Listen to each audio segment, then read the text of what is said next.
'Cause I've lost myself along the way in another day.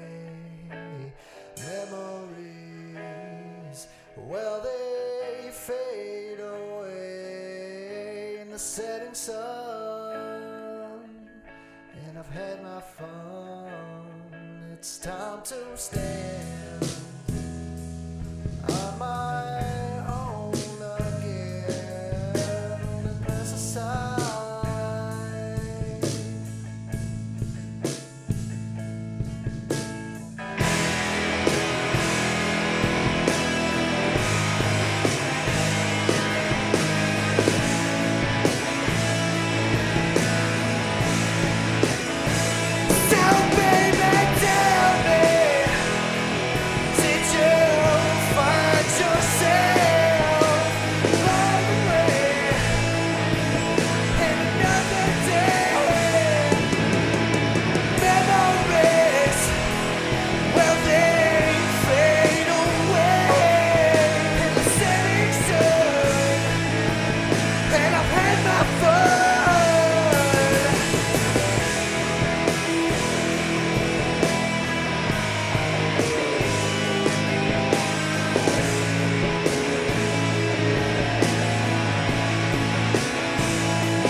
I've lost myself along the way in another day. Memories, well, they fade away in the setting sun, and I've had my fun. It's time to stand on my own again, press aside.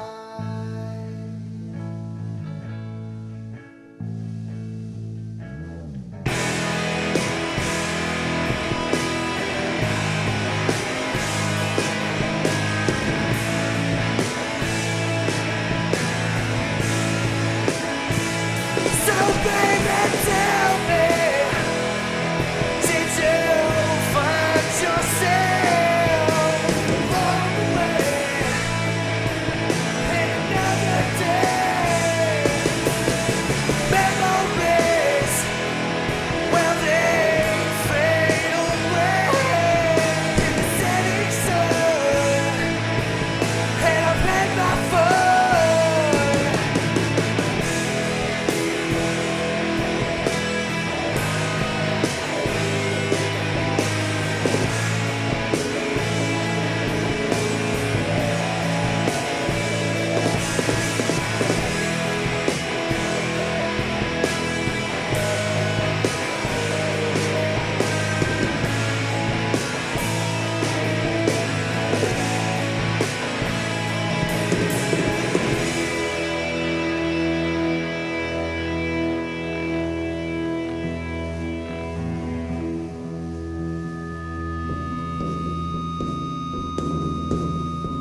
720p.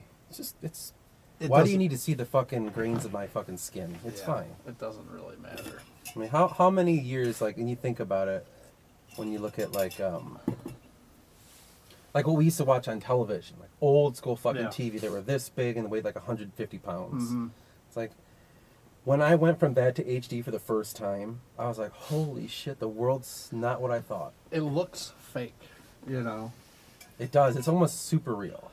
It's almost like when people describe seeing a dead body for the first time, but the first thing they say, it looks fake. Yeah. And it does.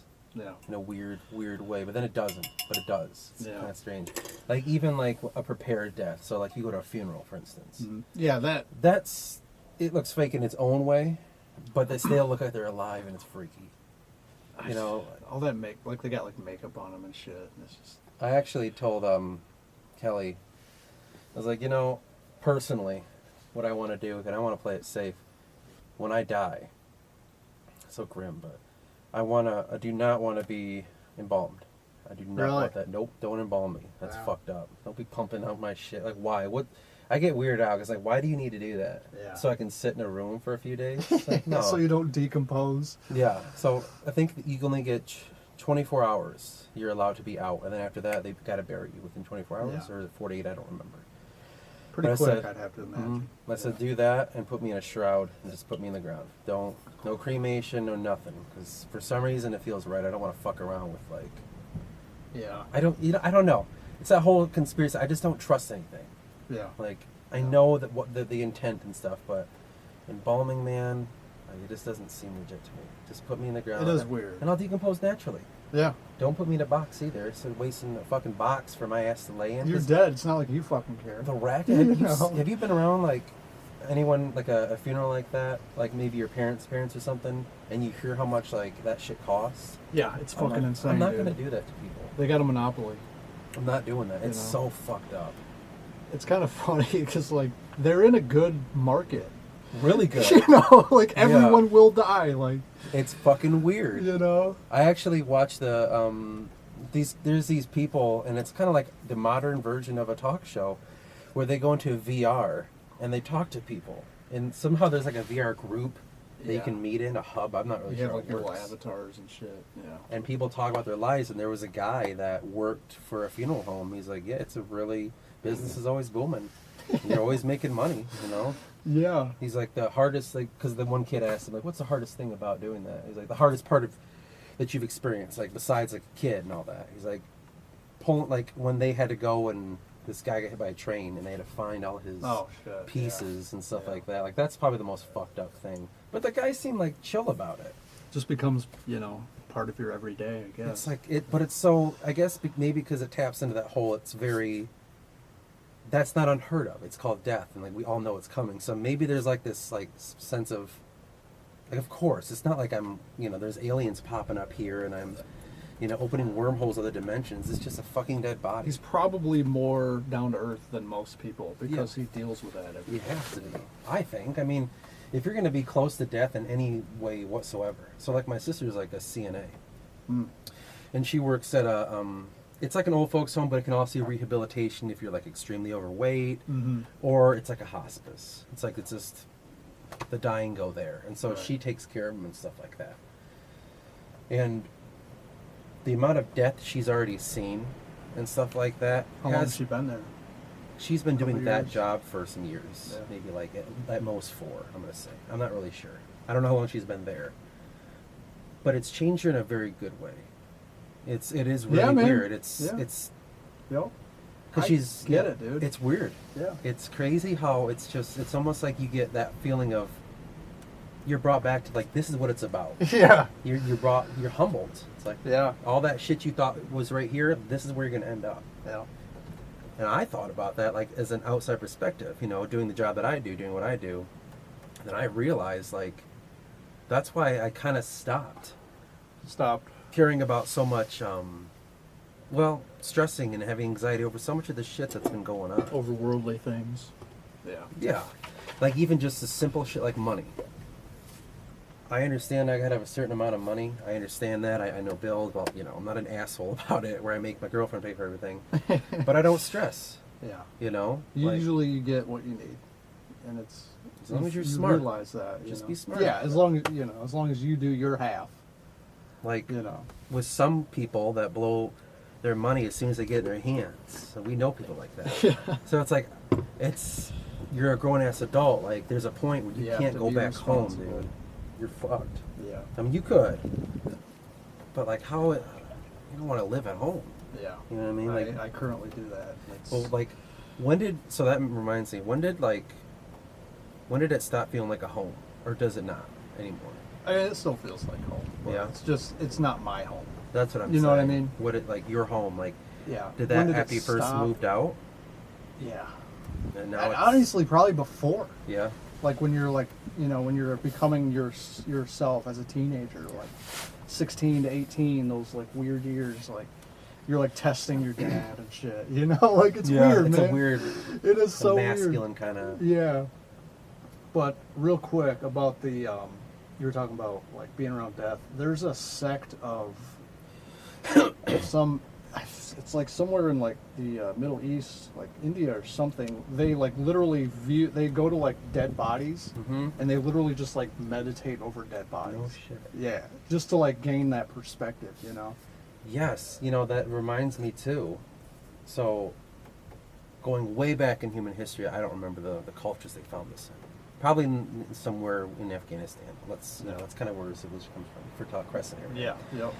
So, they noticed, I'm sure you know about the whole trend of the dead, they would bring it to the home.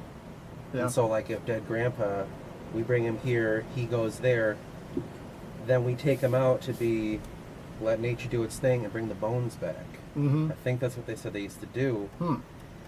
And they would bury the person under their house. So, like, you have this family home, and your parents die, they're under the house. Yeah. They're right with you. And sometimes they yeah. have the skull there. That's because crazy. It is really fucked up. But that goes back to being farther and farther away from death. How far have we pushed death from ourselves, and now we're Really confused far. by it? Yeah. Like, Yeah. when I die, you're not going to be living in a house and I'm underneath. I'm going to be in some, like, You're gonna he's at be that in one cemetery out Some in- sectioned off area that I was okay to have and paid for. Yeah. Fucked up shit. I think that's done a lot of damage Yeah, to the man. human psyche. We've In Alaska, separated you can ourselves. still do that. No shit. Yeah. But There's you're a right, problem man. with that, man. I think it's really fucked up. There's Yeah. a lot of things that we do in civilized society that's destroyed. Like, I was talking to Kevin, I'm like, if right now, because me and Kevin were walking, I'm like, if we were lost, truly lost, couldn't find our way back, how long do you think we could survive? I've never used that skill in my life. Not How long long, dude. do you think I could survive? Honestly. I'm like, Kevin, I give you a better shot than me, but even still, Yeah. at one point I'm going to become, like, you got to leave it behind. Too. I Yeah. can't fuck with that. And I was like, there's so many things that life's simplified. Like, even the way we cook our food. Yeah. Like, it's like numbers and shit. Like, how do you know when the chicken's done? I know by the numbers. But what if 165 internal. but what if you don't have that? What are you going to do? Yeah. And then there's a whole other thing, like regulating the heat. Where it's like, if you have an old school, like you put it in a fire right there, you Yeah. can't, like, okay, it's irregular heat. It's Yeah. going to move around. So you have to, there's just a lot of little tiny things that have made us so unhuman. Yep. I've Dude, the noticed. entire system, man, this is like something I've been really digging on lately, is the entire system is against nature and against our true nature, like, it's so true, man. It's fucking weird. Which is why there's so much, like, people are just losing their fucking minds, It definitely does feel like a separate thing. It's fucking crazy like that. Yeah. I wrote down too. I'll pull that up in a minute. This is Andre Baker, by the way. Yeah, I got a channel too, somewhere out there. You might be able We to find should it. put this on your channel as well. I was thinking about that. We should totally do that. Combo. A little swap cast, as they call it in the industry. I don't know if you know, I have 65 subscribers, none of which watch my fucking podcast. So Like fucking like 4, maybe. Whatever. I don't fucking. It's not about that. No, You it's know? not. I joke about it a lot, but it really is, and it feels good. It's just about making something. Mm-hmm. There's a guy I listen to. He talks about outcome independence. Like, whatever you do, like, don't get wound up with how it turns out. Just do it. You Yeah. know? Like, For sure, man. That's what I really try and focus on. Because I could totally be like, well, why is no one watching my videos? You know, it doesn't fucking matter. No, it's hard to find it too, just because of how they make it. It's really hard to find it. And it's like, you can't always... I get it. It's practicing a good habit by being creative every day and putting something out every single day. Yep. It's a beautiful habit to have. Yeah. And it shows that you gotta keep going, because there's days where you don't want to be creative. But you have to. You need to express that moment in time. It's better than being at work. Mm-hmm. You know, it's, a hard day with like being creative is still way better than being at fucking work. Don't want to go back. Work is, it's along that same line of just like the way that it's just so anti-human, dude.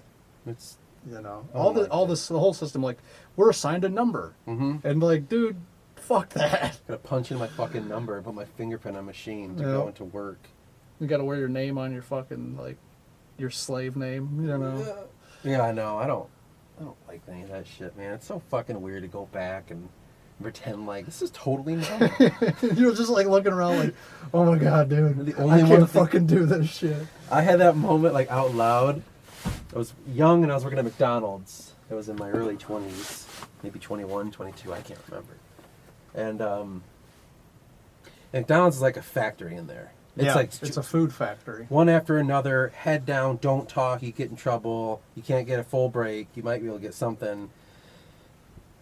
It's anyone that's ever worked at McDonald's and knows what it's about. It's fucking shit, especially working at a busy one, non-stop. Yeah. And I was just non-stop fucking just making patties, just putting them in the trays. Oh, empty one, and I go run over here to the chicken nuggets and all that shit. And, Yeah.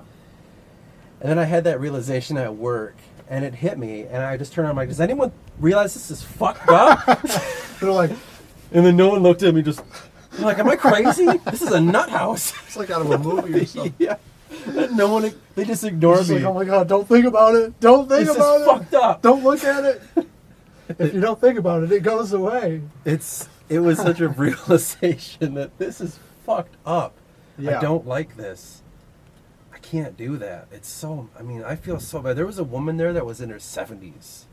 Yikes. And they just whoosh with that woman. Yeah. And I was That's like, terrible. No. Fuck this place, man. I'm not going to do this anymore. I could, dude, if I'm doing that at 70, I will not ever do that. That's, You know, especially I did that, like, you know, that was like one of my first jobs. I worked at Culver's. yeah. And it sucked. You know, it's crazy how little money they actually get for working that hard, you know.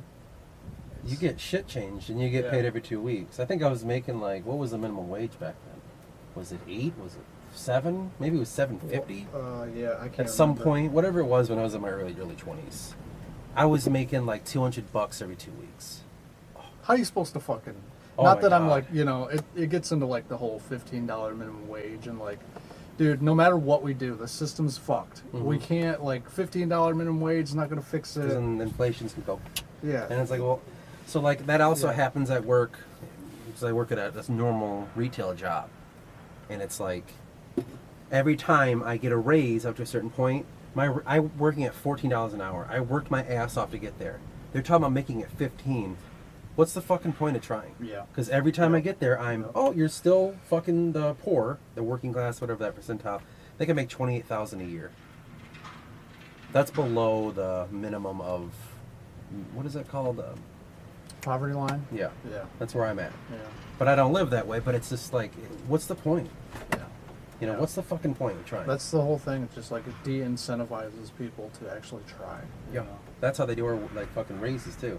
Same raise no matter what your outcome is. Yeah. Well then fuck it, I'm not gonna try. Yeah. It's so fucked up. And that's like one small company that can just monopolize your soul, man. Like the way they treat you, and like just the human resources department. Think of that term, dude. Yeah. Human resource. Dude, you're like, ugh, it's just gross. I know. The day they wanted me to call them about, you better call us today or you're losing your job, I called them 21 fucking times. Seriously? 21 times in a row. And I left a few messages, and I got progressively more and more angry. And then they called me back the next day, well, we didn't see any of that. Oh, okay. So what the fuck are you doing, you know? It is so fucked up. And it leads to so many fucking problems. It's like, well, that's a small little corporation, like Bush's, corporate centers in or Ann Arbor, Salinas, or Human Resources Center, and there's what, like 15 stores in Michigan. Yeah. So outside of like Michigan, what's a Bush's? If they have that much power over people, like how is it hard to fathom going farther and farther up the fucking food chain? Like the Walmarts. And You have a lot more power with it. Yeah. It's just like that thing where it's like, how can they get away with this with me? But the minute I tell them blah blah blah, Yep. I'm in trouble. Yep. The higher you go, man, it gets scary. Yeah, it's man. really freaking scary about like how, like what is like even life anymore. So it makes me always think about that. Like I say, dude, slavery just shifted. Mhm. It didn't really they abolished it in one way, but now it's not. How do you find a workaround to an old thing that you need done? You need production. Yeah. We need products. We need whatever the fuck it is out there. This needs to be pumped out. And we will find any legal way to fucking do it. Yeah. And even if we know morally it's wrong, well, we don't think about that because we're over here with our Yeah. nice homes and stuff. Yeah. But you know deep down where the products are coming from when it's made in China. Yeah. You know Yeah. exactly how you know it's the happening. conditions there. But we continue. And it's like what they do is they put it on you. Well, then, not them specifically, but other people by Just saying, like the general populace. you need to buy this, you need to do that, go green, blah, blah, blah. And that's like putting it on us in ways to change the momentum of them and their mindset by saying, okay, if we're down here changing, there's this group of people, the force, this massive amount of people, we are trying to change them. It's kind of like a very backwards way. It's like trying to win a chess game, but you're the fucking pawn. You're not the person controlling it. Yeah. How do you Right. make a difference back? And it's really weird like that. And that's the route they're going. Yeah. But a lot of the problems are up there. So like the whole social thing now with us, like the racism that's going on that they're talking about, like the abolishing of racism and the, I don't know, all those other things, the feminists, all these movements. 2020 problems. Yes. Modern day, first world problems. However you lump it, apologize if it's a bad thing. But like all that stuff has nothing to do with us when they're talking about, like, as a small example, the female body image. We have nothing to do with that. That's all marketing. That's what I'm saying. It's the wrong fucking people Yeah. catching. Flack for it. It's so weird. Yeah. It's so Yeah. weird. It's like we don't like Makes you wonder. look. You know, I don't think it's organic. I think it's like they're like seeding these ideas into people. Of course they are. I mean, know? like, and it's so obvious, glaringly obvious. Like if you look at a product, I looked at when I was stocking some time ago. What is that? Brawny. You know, the big shoulders. That's what they're about. Big shoulders, big strong, strong shoulders. Bound to buy it. Yeah. Brawn over brains. Yeah. They put on the package, women can be strong too. It's like, well, yeah, no shit. Like no Yeah. one said they couldn't. I mean, they give fucking birth. You know. No Like, one's like, wait a minute. No, wait, are they? no. I didn't think they were. And it's like, that's the first thought. Yeah, no shit, dumbass. And then, but the second thing, what irritates me that can be misconstrued is that's so phony. That's just like, It so is, dude. it's not like it's phony because it's not true. It's phony because I know for a fact they don't give a flying fuck. It's all to like. I don't care. It's what virtue signaling. Mhm. Just to like, don't hate us. Don't hate us. We're going along with this. You Mhm. know. It's fucking weird, man. Yeah, man. That's the kind of shit like that I've been getting irritated about, and like, let's be honest, like maybe if I don't vocalize it, it can come across to some people. Like I had to sit and explain why I didn't like Star Wars because they thought it was about certain people thought it was about like color and gender. And I had to sit and like, listen, can I tell you what it really is? And it felt weird that What I do had you to think it is? explain For people who personally. are curious. Like the only reason I'm not a fan of the new Star Wars is just how do I explain it like in the simplest way, then get more advanced. It's like it's very phony. That's the first word that comes to mind. It feels like there's an agenda there. It's not authentic, and it just felt like they took something and shat on it in a way where it's like there was something really pure. So like me and my cousin had a discussion where we were saying how Star Wars, in a weird way, and you think about it, has formed our philosophical beliefs in a strange way. But that's the job. Yeah. It's called storytelling. That's Yeah. why you tell a story. It hits all the right points to like really teach you something. But then I see this one, Or it did. yeah, and it doesn't. It's just kind of, it just is a big middle finger to it, and it's just dishonest. Yep. And that's about as far as I want to go with it. It's just like, I don't have a problem with any character because it's like whatever.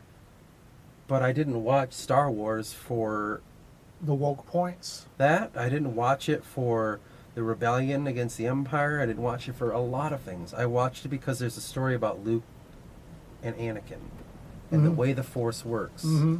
That's the deeper meanings. That's of what it. I watched it for. Yeah. It was rich cool. with it. It's all cool shit going on behind the scenes, but that to me was why I felt gypped. Yeah. When I didn't watch the absolutely last one, but I haven't watched. it's a money grab. Yeah. It's like And they're not even really making that much money off of it. I don't think. I Well, don't think it's doing very well. I could be wrong. that. But what Disney has done is like bought a lot of things. They bought ESPN some time ago, Yeah. and now ESPN is buying certain NHL games for 7 years, so they've racketed into that. They bought like Fox for sports in is it Mexico? I don't remember, but like mostly soccer apparently. Yeah. They bought Pixar. But like it's a monopoly. It's a massive Yeah. monopoly, and then they say, okay, Disney Plus. If you want any of those things, you have to buy this. Yeah. Fuck that. And I'll it's like never a buy separate that shit. thing, and it's upsetting to see like that's totally like legal. That you can just gather up all these fucking things, Yeah. and no one notices. Like, oh, but the Mandalorian looks really good, but you don't understand like what's behind that. Yeah. Like, that's what takes it away. I could Yeah. never watch a good show knowing No. some evil things behind it. I'll never watch Disney. It's so fucked up. Not only because of what you just said, but I think that I think they're into like some satanic shit. It's man. weird. You know, like Okay, speaking of that, one time, a couple years ago, after we would jam, I was pretty high when I came home. we used to fucking get baked in jail. Not these days. No.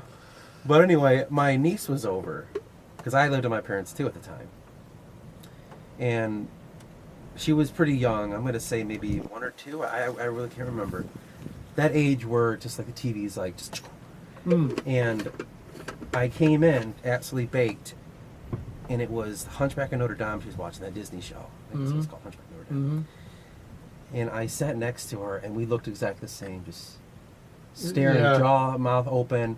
And it was a scene where this evil guy was not wanting the Hunchback to live up there, and the vibe of that scene, of like how freaky it felt, and just the way the camera elongated everything, and him, it kind of made things really dreamlike. And I kind of was breaking it down Yeah. because I was When you're baked. baked, you're like looking way deep Wow. into stuff. And then I just looked at her, and she looked just like me, and I was like, "This is for children? This is Yeah. like fucked Yeah, up. yeah. This is fucked up." Yep. And that's what because Yep. before I didn't Absolutely, man. never paid attention to Yep. Disney. It was there, but that was the moment I just said to take my glasses off and I'm gonna walk away. Yeah. This is fucking weird. You realize how fucked up that shit is, So- man. It blew my mind. Yeah. Because that was a lot of my program, like childhood, Yep. was Yep. Disney. It does program. I mean, like, so when you watch TV, your brain gets in like certain wave states. Mhm. You're more suggestible and stuff. It's like, and then they put like little subliminal shit in there that you don't really, on the face of it, you don't really realize that it's there. Mhm. But like they'll like, I forget. I think it was a Little Mermaid. They have like fucking like dicks. Yeah. The castle in the Yeah, background. and then like they'll say like sex and certain. I think that was in Aladdin. The boner guy. Yeah, Something, man. something. Some like all that stuff. Like it's- Weird little snippets of and like those are hormone. just suggestions, you know, like just, and they're going into kids' heads. Like, no wonder now we have like fucking what we have. You a know? lot of different problems that are like our generation, which is the millennial generation. Yeah. But I don't feel really attached to, but I share the same fucking world as them, so why Yeah. not? Yeah. It's fucking, it blows my mind, like just how frequencies and how sound and things on that level really work. Yeah. But we don't truly know. So like when they're talking about recording music, what's the hertz that we normally record it in? 440. It's supposed to be for, what is that, 30? 438. 438, Or 432. That's what it is. 432. And that's Yeah. like some sort of like frequency that kind of vibrates Yeah. at a more harmonious, they Yep, would say, yep, yep. kind of level. Yep.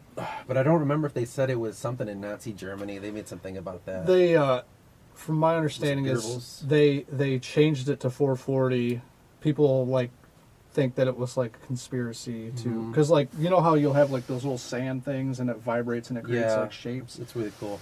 So with 432, and it's the A note. The A Yeah, is A. 432 cycles per second. So like at that 432, it creates like a really beautiful image, and supposedly at 440, it's like a chaotic image. So it's just meant to like just fucking scramble your fucking brain, you know. I thought about like we should just play 432. I want to. You want to try it? Yep. Yeah. I've been trying to figure that out, but I'm not really. Yeah. I don't understand that stuff. That's like when you show me and you're like these frequencies, like to me, like you were basically showing me like algebra. Like, I know I'll get it, but it was one of those things. It's like this requires a little bit of sit down thinking. Yep. Like this is something. I'm definitely into that. I've been doing it since like middle school. Yeah. So it's just like for me, I'm just like, you know. But we need to do that. Yeah. I wanted to do that actually too. So it's only 8 cycles per second less, but it's a little bit lower frequency. So the lower the number, obviously, you know, the deeper the tone. But it'd be cool. Yeah. Dude, I was listening to on Spotify. Do you have Spotify? Mm-mm. They have 432 like songs that have been taken and put into 432. Okay. And I listened to a Metallica song, "Nothing Else Matters." You know that song? Yeah. Dude, and they have it in 432. I literally started crying. I know what you mean. I actually tried it too. I was like, I listened to a couple songs. I don't remember what they were, but I remember it didn't sound different. It just There's something different. I felt it punch me. Yeah. So it's kind of like, and I know they've been doing this for quite a while, where when we were talking about the other day, recording with like analog, Yeah. tape or reel to reel or whatever, pressing it onto vinyl, going through a really good system and shit. I got a decent vinyl, player, record player, whatever, and I had bought George Harrison's first album, All Things Must Pass, right? I don't remember, but the first album of his first solo album. Put it down and played My Sweet Lord. And I know it wasn't the Hertz and all that shit, but You're getting the real waves. it's like that thing we were talking about earlier where it's like you question when someone's like this is a better way to do this and you'll notice a difference, but only if you're really into it. That was something just as a casual music listener, I could totally feel the fucking difference of that. Yep. I don't even know how to explain it, but the It's real, man. oh my gosh, It's just I real. I felt what he was doing, Yeah. not this like digital rendering of like The computer Like a going, this is printer. what he did, according to our calculations in our system. This is all what he these played. numbers came together Yeah. to form this. And like, okay, who's to say that that's not what life is? We just don't get it. I understand that. I think that's what it is, but it's real though. Right. It's But not that's what I'm through saying. a second filter. Like we like look at reality and it goes through this filter, but when you go through a computer, it's filtered twice. You know? Yeah, that makes sense. That's kind of a really strange thing, and you do see, like, we're kind of going back to it, the idea of more analog things. Well, that's why the tape recorders are like $600. You know? It's like one of those things where you're always behind. God damn it. Dude. But I did see some really cool. I didn't see any tape. mixing the tables. music store? Yeah, I didn't see any of those. I saw one that was a fucking. What was it? It was. I don't think it was an 8-track. I don't think it was. That would have been sweet if it was, but it was something different, something newer, like a CD or something. It was really weird looking, something from like the 90s to 2000. But yeah, man, it's so fucking.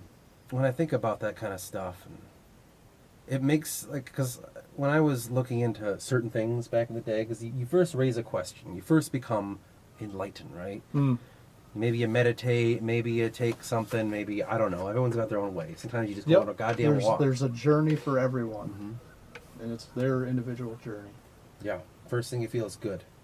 Second thing that happens is you look around. Third thing that happens is analyze. And you're in that analyze stage for a while, and I personally kind of fell out and said, okay, I can overanalyze everything I can do, or I could be a better me and just improve my life. That was the realization I had. I'm like, let's just be with you. Let's enjoy what you do and all that. Yeah. But I do remember stuff like this. I remember hearing about the frequency things and looking in, like, what are they talking about? Like the 432 and 440. What does that mean? You know, because that's like telling me that the number 8 doesn't exist. I'm like, okay, I'll believe you. Like, I don't know. I can't prove you wrong. But, like, it was something like that. And especially playing music, and then you get thinking what music is all the fucking time. Like, what exactly is this? It's so strange. I remember you were talking about, I think it was your actual second one. I think it was your second one, the wilderness On chat. YouTube. Yeah, Yeah. second one. Yeah, and you're talking about what exactly music is, because it is a communication, and it's interesting because since we've actually played in a band, so we can talk like this, just back and forth, back and forth. It's all about vibes, whether you connect with someone or not. You can feel that and shit, and it translates perfectly to music. You just have to learn how to speak. Yep. You know, and it doesn't mean you're fluent. Sometimes you might be a little rusty, or you might be a little bit, I don't know, you don't phrase things correctly, or you're too emotional, like whatever. You speak in music too. Absolutely, you do. But each jam session's different. And Yeah. each jam session's a conversation, it Yeah. feels like. And Yeah. what's going on there? That's how, with Kevin, that's how I would know if something's wrong. Yeah. Because I can feel it there. Yep. You're like, it's like he's not putting himself into it. Reserving. And Yeah. you know that. It's like the signal's there, but there's not any power behind it. You know, does that make sense? Yeah. You know what's up. You can feel it. Yeah. It's not like, well, he doesn't hit as much. Like, no, it's not that. Because it's not about how many times you hit, because he's a drummer, right? So Yeah. it's not about, well, he didn't do 14, you know. No. The Yeah. triplets weren't there. Like, he only did, you know. It's about this vibe. It's about you putting yourself in it. You know. And when you go full in, is you can feel everything. And that's when your eyes close. That's when you fucking, yeah. The guitar player with the fucking wind.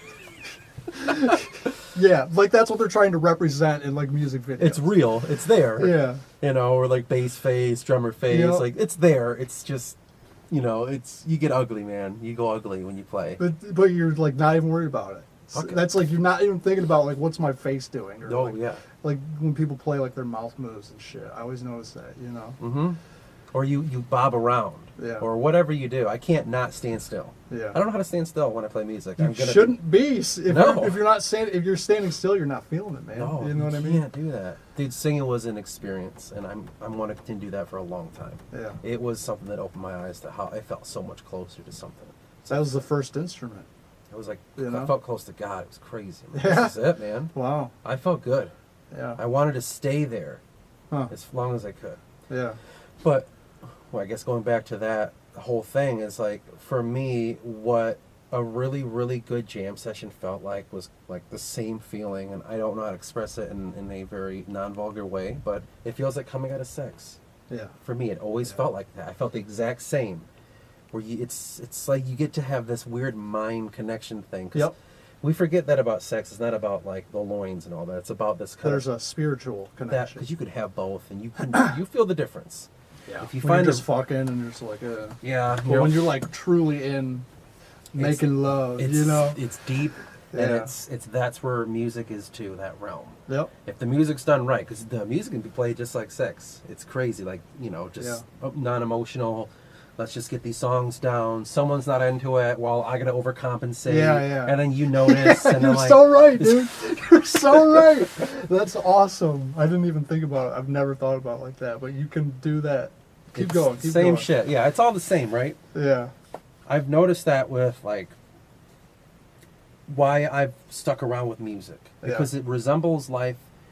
So instead of the filter being like you were saying with the computers, it's like it's triple, double, triple, whatever, you know, filtering. Music is like filtering life. Yeah. Kind of slows it down personally for me to enable to.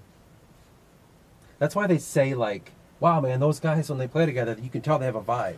They just gel. Same with the sports team. Mm-hmm. You're just involved in a thing for some reason. You become one mind. You have to. Yeah. You really have to. Yeah. There's things you can do to express yourself differently, but isn't that about music right now?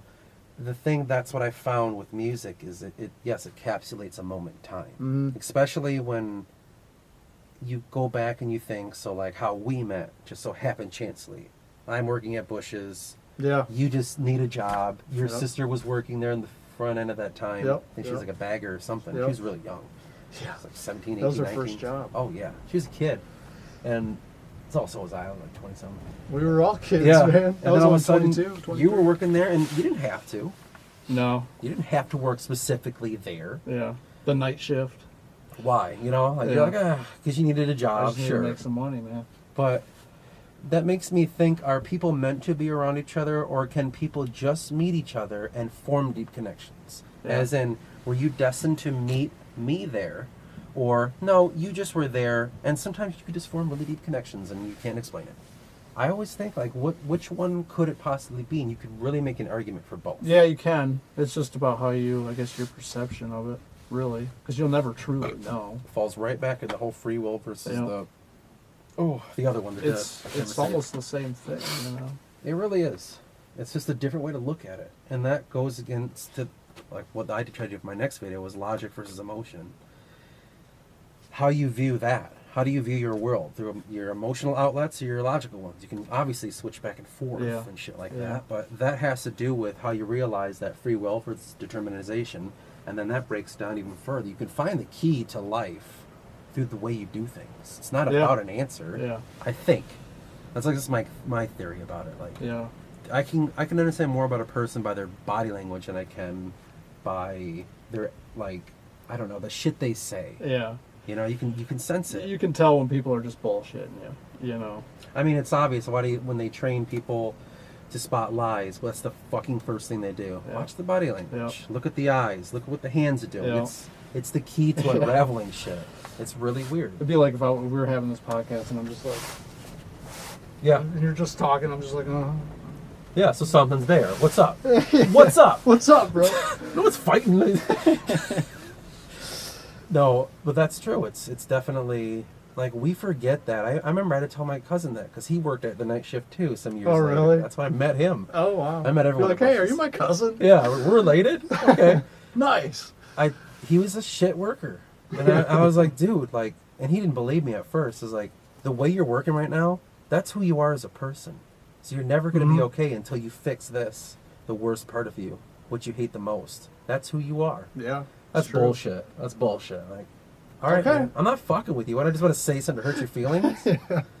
That's been a really hard road. Yeah. I don't know if you experience it as much in the way that I have, but how you have to constantly tell people because they instantly think you're trying to hurt them. It seems like everyone instantly thinks, what? No, dude. Like, what the fuck? People can get real defensive. Because they've been hurt so many times, and it's like to them... And they're self-conscious, too, like everyone is. You know? They don't want to believe that there's someone out there like, no, I'm not trying to fuck with you. Yeah. I'm just trying to be real. Yeah. It's like that's what always made it hard for me with meeting friends and or relationships of any kind, is having to break past those barriers. Like, I'm not here to hurt. Yeah. I know, like, just because I hurt your feelings doesn't mean I did it on purpose, or doesn't mean Right. I'm not trying to help you. Yeah. You know, I remember with, like, so, like, when we were younger, and I was wondering if we were, like, smoking too much, but I never wanted to bring it up. I was like, I don't want to be that asshole. Yeah. I'm not trying to tell everyone how to live. We were definitely. Yeah. At least I can't say for, I was. I felt like I was too. Yeah. Not as much as you guys. I did every fucking day for like 8 years, man. Yeah. Yeah, that's bad. That's not good. I wanted to say something, but I didn't want to be an asshole. I'm like, Yeah. I gotta be a friend, but I can't be that guy. That's like, come on, man, like, be straight, you know? Which is probably, you know, in a perfect world, being that guy, we'd all be like, you're right, dude. Yeah, but You know? no one, yeah. No one. No one. When you're in the throes of it, you're just Yeah. like, fuck you, man. You You know? don't get it. I remember feeling that way, and so I stopped, and I wanted to, like, okay, compromise. Friends compromise. So Yeah. maybe we don't do it when we record. I don't know if I ever said it out loud. I don't think so. I wanted to, and I was too afraid to because I didn't want to hurt anyone's feelings. I didn't Yeah. want anyone to think I was out to get them Right. and shit.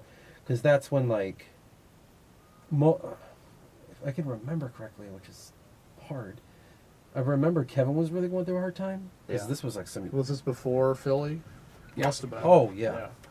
But I didn't know what you were going through. I was like, I don't know, like, what are you doing when you're by yourself? One of those things, like, where's your head at? Right. That kind of shit. And you never know, because I can pretend like this, and I go home and I might be crying every night. You never really know. Right. So I didn't know what was up, and that's why I was like, I don't want to say this. And I did one day. I was like, I remember you when you did. I was nervous. And I was like, you're right, dude. Remember I said that? Yeah. I was like, dude, you're right. But it took me like years after you even saying that for me to quit, man. Yeah. And I quit like a couple times and I'd get back to it, and then... What I did with cigarettes, I done that. Yeah. It's hard. It really is. But that goes back to that whole, like, honesty thing. Yeah. And being real. And that's kind of been a mantra of my life. Like, I know it's hard, but at the same time, you do root out what you don't need. How many people have you rooted out in your life that you thought were like this, or They made you Yeah. feel that way, and it's like they're not there, and it's like they never even left, and it sounds fucked up to say that, but sometimes, man, I've noticed that's what it's all about. Like, you can't sit and be this. So many people do it for so many years, but this person with these people that you identify with. Yeah. You know, it's tough changing Yeah. in life and letting go of things and going back to like what I'm saying is like that's what music taught me. Like us playing. Right. No one we didn't all sit down and like, okay, he's going to give me a lesson about friendship today. It was just over time we figured out who we were because Right. you guys had just gotten out Yeah. some years before, not even like 2 or 3 2 years. That's Yeah. not shit when it comes to rehabilitating your mind. No, yeah. No, that's It's- nothing. Yeah. And then I was coming out of this whole fucking weird thing that I got myself into. And we happened to find each other, and what unified it was music. Yeah. But no one really forced it. We were excited about it. We each wanted to do it in our own different way. But no one forced each other. Yeah. You didn't say, like, you're not leaving here until you lay down that line. Fuck, all right. Nothing was Voluntary, that's really what it But has to pushed. be. Yeah. Pushed. You pushed me a lot in music. It made me I did? realize, yeah, Yeah? Oh. that I didn't think I could do things. And you kept, like, you would get frustrated. Like, what the fuck? Yes, you can fucking do that. Yeah. I was like, I hate people say I can't, like when like you just started. I remember like you had just started. Yeah. I'm like, I know you can. Doesn't seem like you can because you're just starting out, but keep at it. You totally can. Yeah. You you don't see the potential. Yeah. Whereas when you travel on the road a little bit, you're like, oh, okay, You see where you've been, you're like, oh, okay. Yeah, and then someone that's just like, get on the road, like, do I just keep going, just Yep. fucking walk that way, Yep. and it's not gonna be, and it's so true. I remember you said it in that same episode, the second one, where you're like, every time you came back from a long break, you Yeah. just were better. Yeah. I noticed that too. Yeah, man. All of a sudden you come back with, and it's not like a practice thing. You can practice better, but it was like a weird like unlock. Yep. Oh, I can do that. I can do this, or you just express yourself differently. Yeah. It's- You're bringing back to the instrument what you've gained while you were away. Mhm. Yeah, you pick something up along the way in life, and now you're expressing it through that. Yeah. It's really crazy how you can kind of do that with life and how it becomes this charging station to creativity. That's why they say watch the world when you're a painter or a writer or whatever, because you can just take in, like this scene right here, Yeah. looking outside. It is I don't- nice. I don't think it can capture it, No. but It won't do it justice. It's beautiful. Yeah. Right? If you think about it, in our minds, we look at that, it brings about beauty. Yeah. Absolutely. Take your mind away and be the water, and it's just, that's it. There is no beauty. There isn't. It's just it is. And It's it's lit. us that creates the beauty. Yeah. So we're just kind of like taking pictures of the world, or of a thought, or of a concept, and forming something around it, whether that be an opinion, or a statement. You know what I mean? Whatever you're doing when you play A music, perspective. Yeah. whatever that song's about for you. Yeah. You know. Yeah, man. Like when I didn't play for like 4 years, pretty much. I didn't play much either. I haven't played a bass in like 3. Yeah. But I couldn't tell that when we jammed. Yeah. Like whenever that was, almost a month. Sounded ago. like when we would just like not play for a few weeks and we're just getting some rust off. Yeah. Like we're there, but like a little rusty. The Yeah. timing's a little bit. You identify that shit. You don't Yeah. take that as a part of talent or anything. That's but yeah, just it's- normal, But like throughout those 4 years, there was a lot that I did, and I remember like playing once and like thinking about like all the hikes I went on that were really hard, and like just like I got really into like hard fucking stuff, like long hikes, and like I ran a marathon, and like Mhm. that really fucking like that marathon like changed my fucking perspective on like. I don't know. It's hard to fucking explain, man. Like just like you bring that perspective into your art,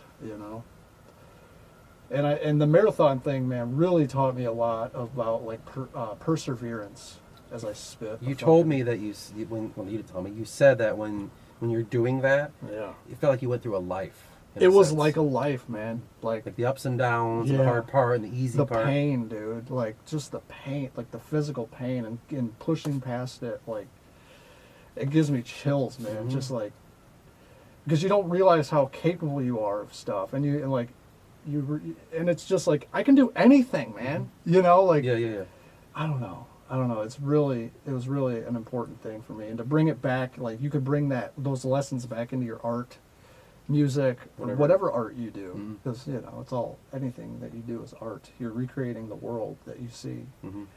You know. Yeah, what makes you want to push that hard?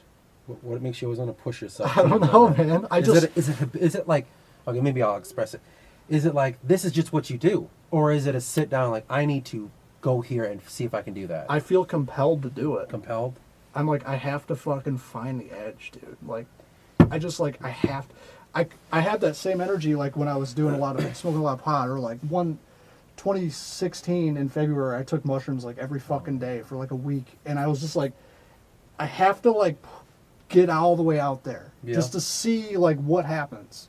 And, like, I don't think it's healthy to do it with, like, drugs. And it's probably not healthy to do it with, like, working out either. So, with limit. Yeah, but, like, I just have to fucking know where the edge is, and I have to see how I am, like, who I am in those moments. It's fucking weird, dude. Is it like the edge of, okay, in the edge of terms my comfort? And, that's like, what I'm saying, is the edge of you or the edge of the world? like, both, man. Like, I'm like, it's like there's a barrier, and I'm just trying to, I'm trying to, like, see what happens when I push against my own personal, like, barrier, and, like, how the world or whatever, like, pushes back on me, and, like, that, like, it's fucking weird, dude. No, not really. It's you're. So, like, now that you're sitting here in retrospect, Yeah.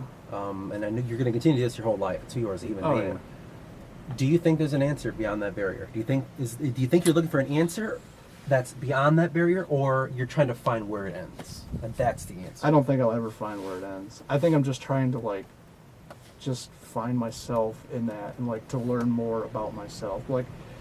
Like, for instance, there was a time when I was going into cold water. Uh-huh. I would go out here and I would just get in that fucking cold water, and just, like, all the little parts of you, like, get out, get out, get out, and, like, that part of you that's like, oh my god, you're gonna get fucking hypothermia, and then, like, when you just can, like, push past that part, and you're like, I'll be fine, dude.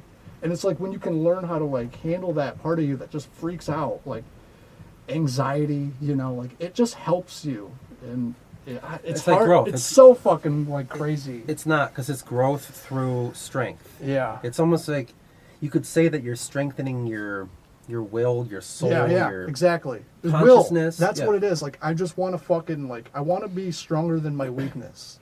Like, I did a 36-mile hike one time, and it fucking rained on me.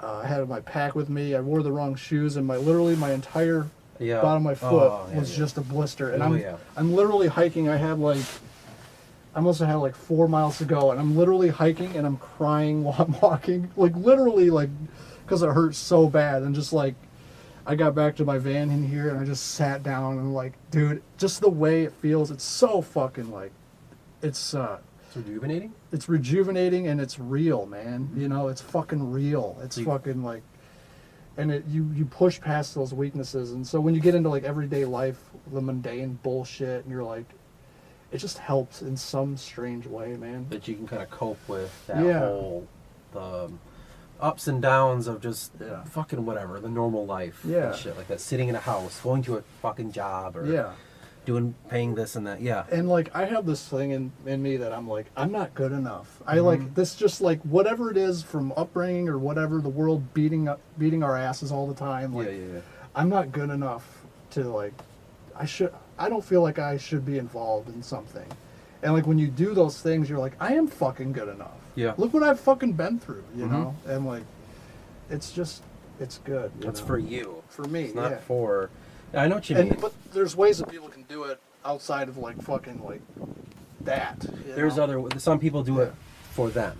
You know what I mean? Yeah. There's some people that can do that too, which is very unhealthy. Yeah. Look how far I can go, and maybe there's something in that too. Yeah. I don't know. But I know what you mean, because, I could always see that you're always trying to push to a level. Yeah, man. Like, okay, well, if that's here, then how far does this go? Yeah. But not in an unhealthy way, because you weren't doing it with alcohol. You know what I mean? You're like, I did for a little bit when I was in the military.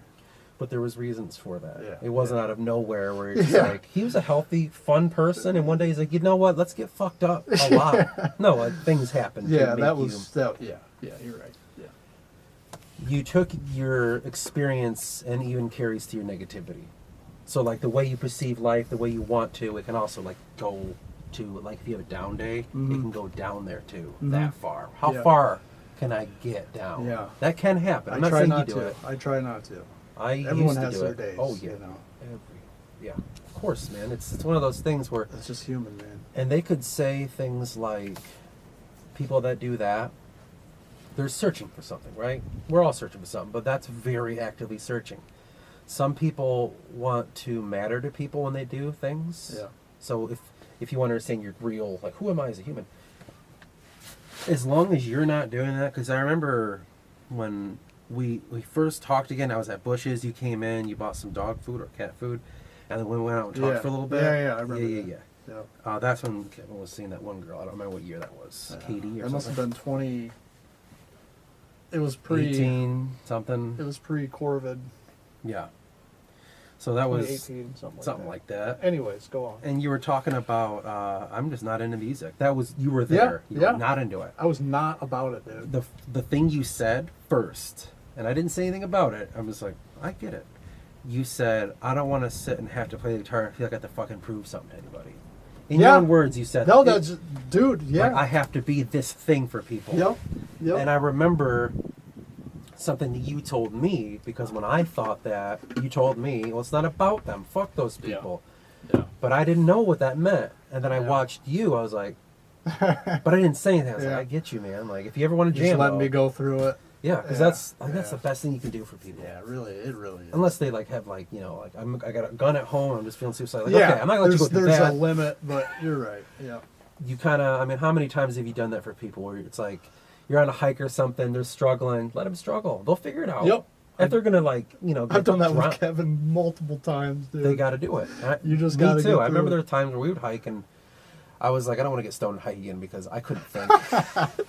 That story, I still remember. I got stuck in the mud, and then dude just pull me out. Like, I can't pull you out. Like, just I pull it. forgot about that. Yeah, on the then- river, right? Yeah, and then we crossed on that with log. Derek. We Yeah. were with Derek. Yeah. He was busting out laughing at it, and I was on the log, and I was dangling on the log. I had my phone in my hand, and I was like, "Dude, come get my phone." I remember I that. can't hold on I anymore. forgot all about that, dude. You ran out, grabbed the phone, and I had that moment. I was like, and I let go, and it just. It's about as deep as like my thighs. I was like, That shit is. oh, okay. I Yeah. thought I was gonna drown like this deep of water. I would have probably hopped in and maybe drowned with you at that point, but you're just stuck at It was a real. Got it, just a little more. It was just a realization that I thought that water was like 8 feet deep, and I was holding on. I was like, "Take the phone, man, because I need that to contact someone." And I just like let go, like death, just laying right here, just like. But that's a perfect Okay. allegory for like anything, man. Just let go and you end up fine. Yeah, You know, like Yeah. that's like a learning of a lesson right there. Yep. The one I took away is like, I'm not gonna hike high anymore because there were certain things I'm like, why did you step on that? You knew it was gonna break. Like, Yeah. I thought maybe it would hold me, because that's how I felt it. There was a log, like, don't step on that, and I was like, I'm gonna step, and then Yeah. just shit like that with life. It's like sometimes you gotta look back at your buddy and laugh. Other Yeah. times you gotta lift them up. Yeah. But there's certain people When that you know that they can get through it, you know. they got it. They'll be Yeah. okay. No one's gonna let someone die. Right. Like, No "Aw, good man." person. No good fucking person. But there's certain people, man, that they live in that. I had a conversation with Jacob about it, my cousin. I was like, I think I might have said the channel too. Like, sadness and despair and all that's very comforting. Depression is very Yeah. comforting. Yeah. It's like a warm blanket, I think is what I called it. And I said, like, how good it can feel to just wallow in that. Mm-hmm. And there are certain people in the world that when they fall into the water like that, they are okay being there, because then they find an identity of like, not only do I belong here, but sometimes, oh, look at, now they care. Yeah. I need to keep doing this. Yep. To learn. It's like I Yep. mean, nothing mean about animals, but it's like when dogs sometimes, they can learn that lesson in a negative way. Like Yeah. My punishment. cat did that for a little Cats, human beings do that. The trouble child. Yeah. Only get attention when they're in trouble. So what are they going to do next? while. They're going to stay in trouble. It's some people never outlearn that, and I think about certain people in our lives that we know, like, who are like that, and you wonder, like, Yeah. it seems like you can't do anything right. No matter what you try. It's like you can. They can. They They can. don't want to because they don't get attention. But why do they... See, my thing is I've always liked to go to the source of whatever it is. It doesn't matter what the fuck it is. It could be the source of why the rains hits the water like that, or fucking why people behave. And I always like to go back. And I give everyone the benefit of the doubt, even like someone's like a convicted felon. Like, okay, like let's just wonder how. And I like to go to that level instead of labeling someone and say, okay, why are you here, man? What did you do? How did you let yourself get to this point? And I think about that with everyone. So you're being like this. Why? What led you to behave in such a way? Let's go that far back as we can and just see what's going on. Like kind of like they would do with like a psychologist. Yeah. Let's get to the root of your problems, Freudian shit, or Jungian or Freudian psychology. Essentially, yeah. I mean, it's. I think the answer lies in our past because that's where we're always fixated. Yeah. I'm sad about not having this childhood, so I'm always there, and I don't realize that I'm making this present my past, and my future. You're is ruining everything that you have that's real right now. The past isn't even fucking real. Yeah, you know? you fucked up the machine. The machine is past, present, future, right? Future doesn't really exist. Nope. At all. Future's a concept. Yeah. How the fuck can you have how does future exist? Or does It's it? just an abstract. And a continuization. Yeah, it's hard to say. But let's say for the sake of conversation, it doesn't fucking exist. What's the point of... Obviously, make certain plans. There's a limit. Yeah. I need to go pay that bill tomorrow. You gotta, I gotta go get gas. Like, there's a certain thing that, yes. But when we're talking about deep psychological issues within the human brain, things that go back to your emotions, that go back to your perspective of life. If you're always reaching for something, it's a tried and true analogy. If you're always, your head's in the cloud, you're always looking to the horizon, you're never present on what's happening now, and you miss out on it. Yeah. If you're always looking back in the past, same shit. Yeah. But in that sense, how is it that the future, in this argument, doesn't exist, but the past does? Yeah. Well, you've lived it, right? Yeah. Simple thing. You did do that. You went through it. But you went through it in your mind in the future, too. You didn't physically, but you mentally, because if you're planning, I'm going to be a rock star when I'm 38. Yeah. I planned it. I'm envisioning it. I'm like, oh my God, you're fantasizing about it. Mm-hmm. You did live it. Yeah. But did you live your past too? You just physically did too. Yeah. But then it goes back to that point. Did you really? Yeah. That's where I get stuck in this whole Yeah. time loop thing. Yeah. I built a lot of, like, with the book I write, a lot of concepts about, like, what that really entails and how that really works. So, like, the future for me, when you create a future, like, time was this moving machine, this machinery, okay? Mhm. It kind of goes like our realm that we exist in is, like, think of it like a ball, I guess, for simplicity's sake. Okay. And there's a machine mechanism here and one here. This one's future, this one's past. Those are the machines that make the chains of time go. Like a bike chain that's got two. Okay. And so when you have it wrap around the past, it leaves like an imprint because it's like, when something does it enough, it leaves like a wear spot. Divot. A divot. If you play a record too many times, it wears out the grooves and shit. So by the time it comes back to you in your moment, that past will come back. Things like deja vu. Well, that would be future. I guess past would be memories and stuff like that. The imprint. I felt like I've been here before. I felt like this and that. Whether that's past or future is hard to say. Is this deja vu a memory of my future or a memory of my past? Yeah. So I think that's what for the me, imprints. I think it's past. I think so too because I have a lot of dreams where I remembered this from when I was a kid, this exact dream, and it happened in real life. Yeah. I had a lot of those. You're like, I've been here before, so that'd be an indicator of a past. Of a past. Or like, this has happened before. But it was a future then. Like the word before indicates that it was prior. Yeah. So in the past. I kind of, I mean, and that's kind of where I kind of break it down even further by saying unmanifestation through manifestation. When things aren't there, when they are, leads to God frequency, which God frequency is the divide between reality and dream. Like one of those circles that... What are those called? The Venn diagram? Yeah. Yeah. The part where they meet is God frequency, reality and dream, right? And then through that you can go through the astral, and then from that you enter the other realm. Mm-hmm.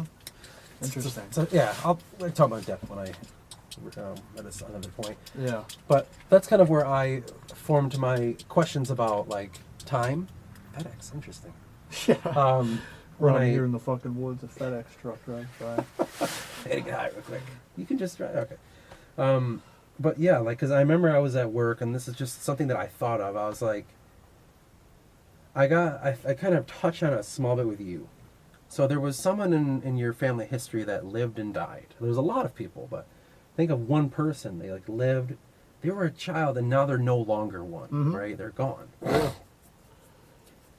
At what point can I say that they're still not alive? Like, if time, is time this thing where it's linear, or does it branch? So it's like, are they still alive, as in, is someone in the future present somewhere else? And it's all happening simultaneously, and I'm here. I think it's that. I think so too. I don't think time is linear at all. Because I think those people are still living their lives. Yeah. And that's why it's okay when you die. Everyone feels like on the edge of death when meditation, or when people die and come back. I think that's why it feels okay. Because just you're like, oh, okay. Yeah. It's okay. It's just, yeah.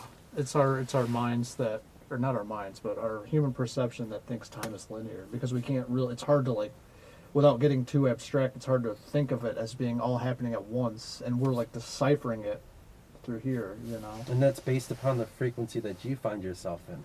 So that's, I remember a little bit now. When I think about, I don't know, is it exactly a theory about that thing we were talking about? You said the collider, I forgot the name. Oh, Large Hadron Collider? Yes. CERN? Is there like an actual theory built like around this that people talk about, or is this just kind of speculation that everyone does? Or?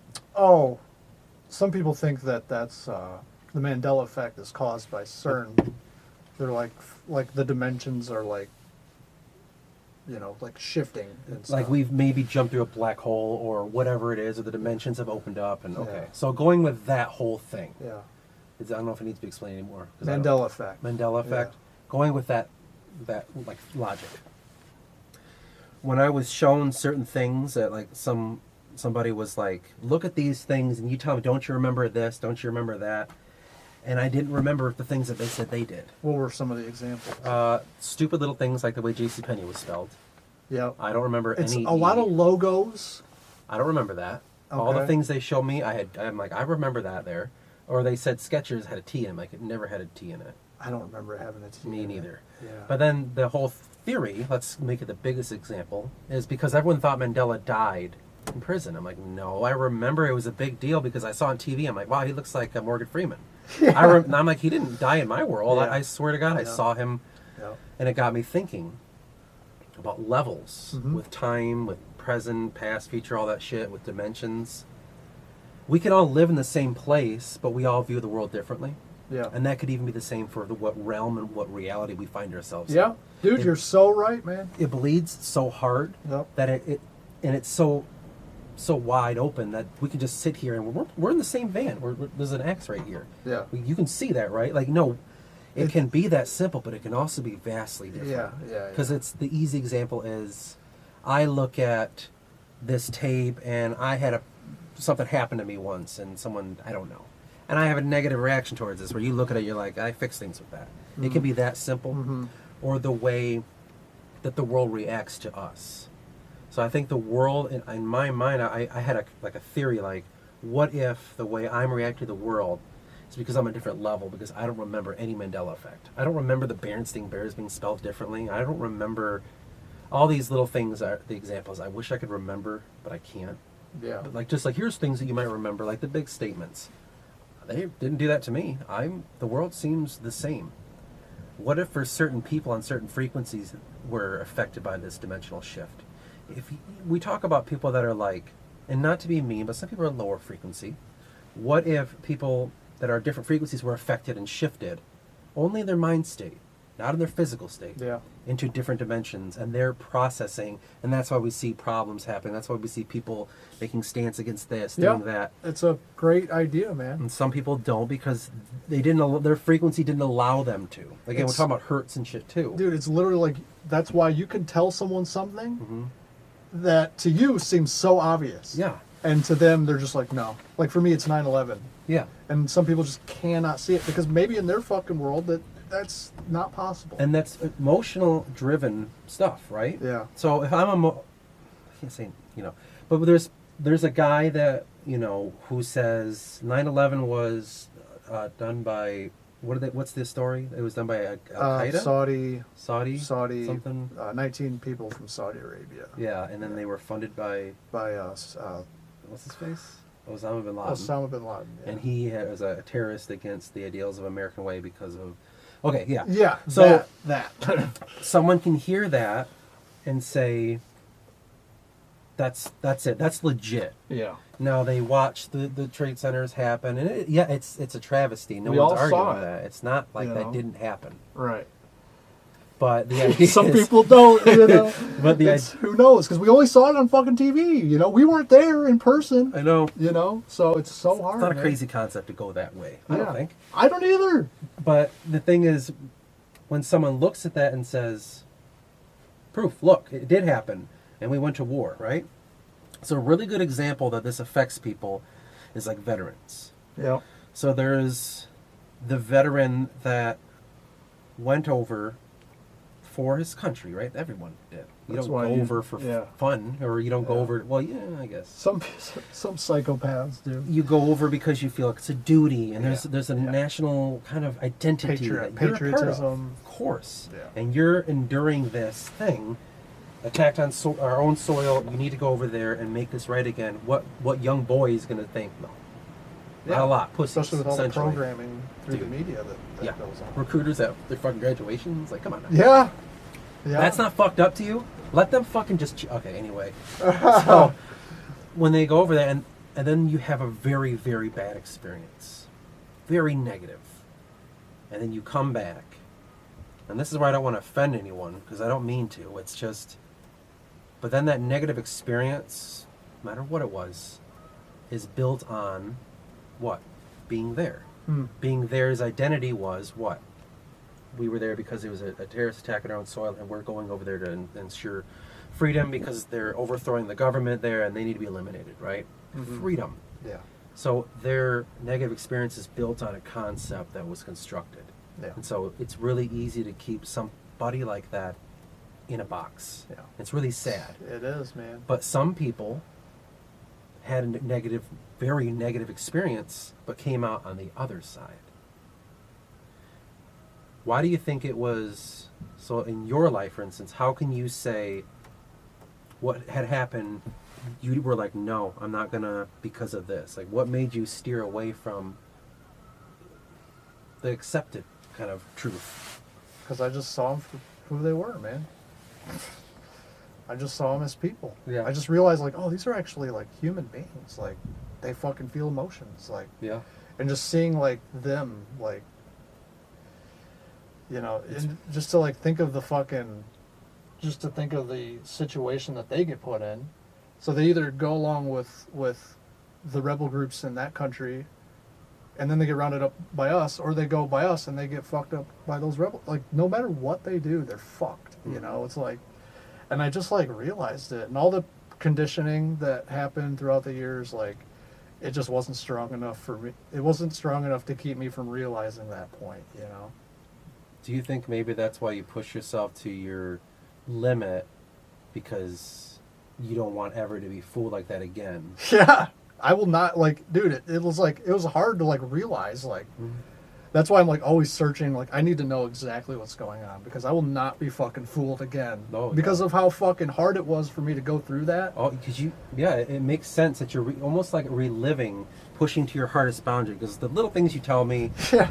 you had to push yourself out of a mental limit. Yeah. And you said, they will not get me. They will not have me, right? They'll not fucking... Now when you're out doing the same behaviors, because they're not going to fucking get me. Yeah. It's like a learned behavior. Yeah. It's like, and this is nothing against anything. It's just an example of why some animals are strays and they become more feral, and Yeah. others want to cuddle up and get taken home. Yeah. It's just like, what happened to them? Yeah. Some things, humans, minds, animals, just the brain reacts differently. Yep. And it felt like, fuck this. Dude, it's just like, it made me realize, like, I've been lied to. We all have been lied to, in my opinion. Some people think I'm fucking crazy, which, that's Whatever. fine. It goes back to, like, my perception versus theirs, and maybe they see the world, they probably see the world way different, but Yeah. it's just, I'm all of that, like, it put me in this position lies, believing in lies put me in this position that was like insanely fucking like terrible to be involved in. I will not let that happen again, dude. You know? That makes, like, I mean, it doesn't, I mean, like, when you word it like that, it's amazing that you have to. What? I guess. Maybe not to a lot of people, but some people in the world that you would have to, like, say that, what you just said about your human experience to let someone know that you're not okay with something. Yeah. Like, I had to endure these things. That's why. Yeah.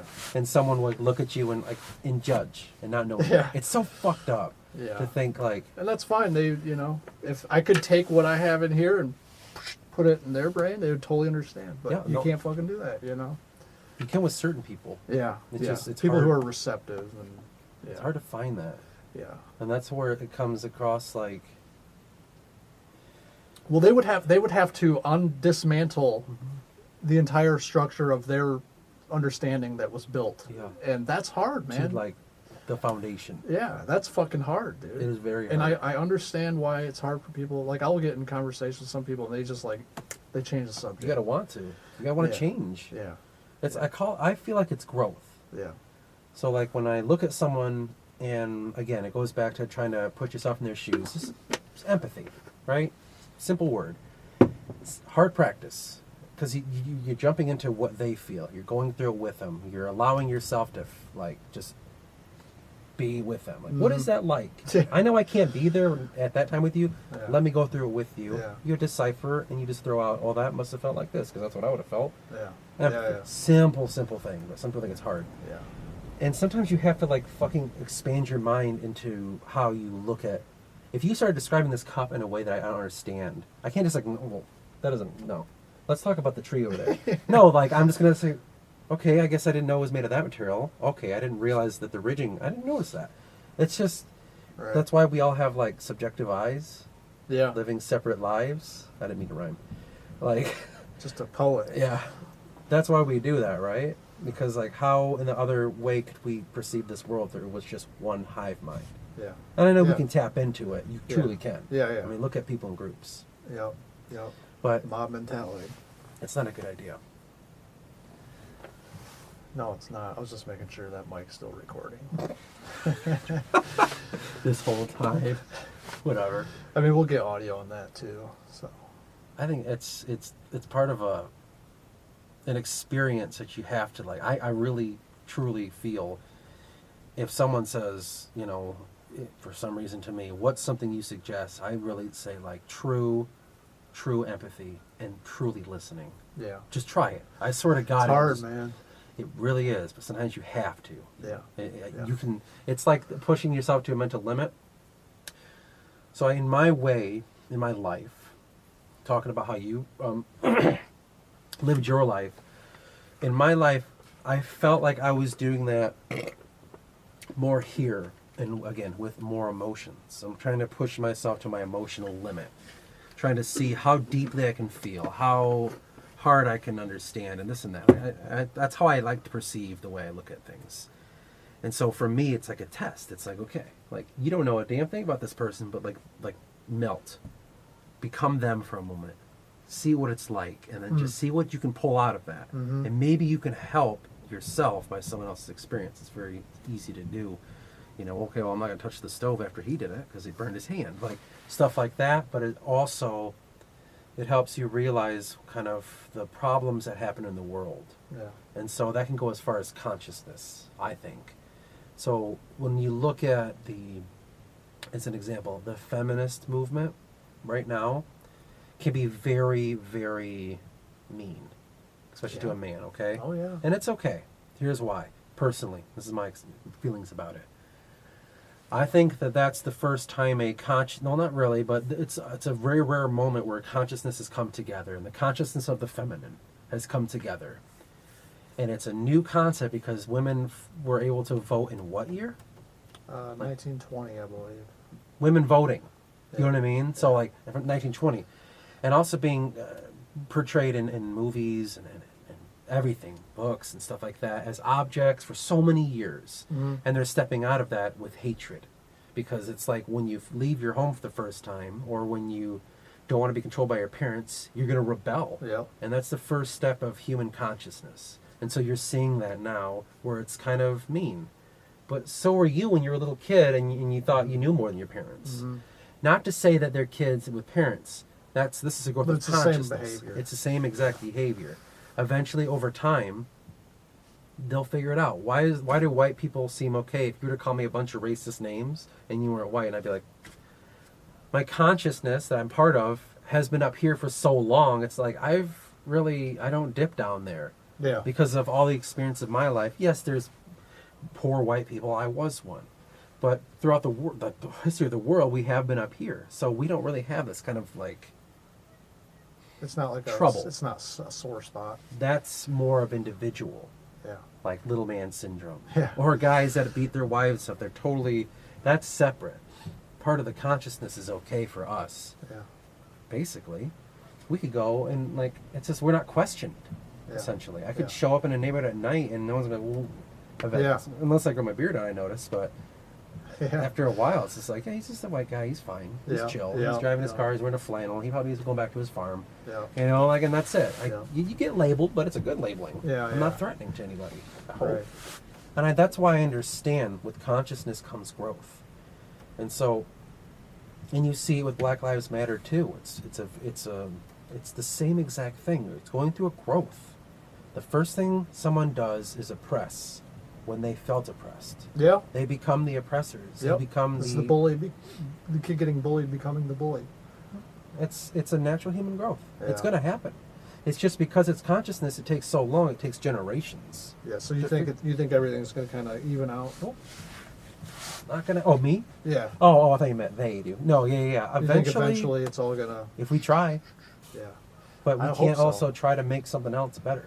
Yeah. We- Yeah. You don't want to say, for instance, that white people are evil and bad, something like that. You're Just to promoting- prop this group up. Now that group's going to go into a rogue It's just state, rep- and then here they It's, come. the cycle would just repeat.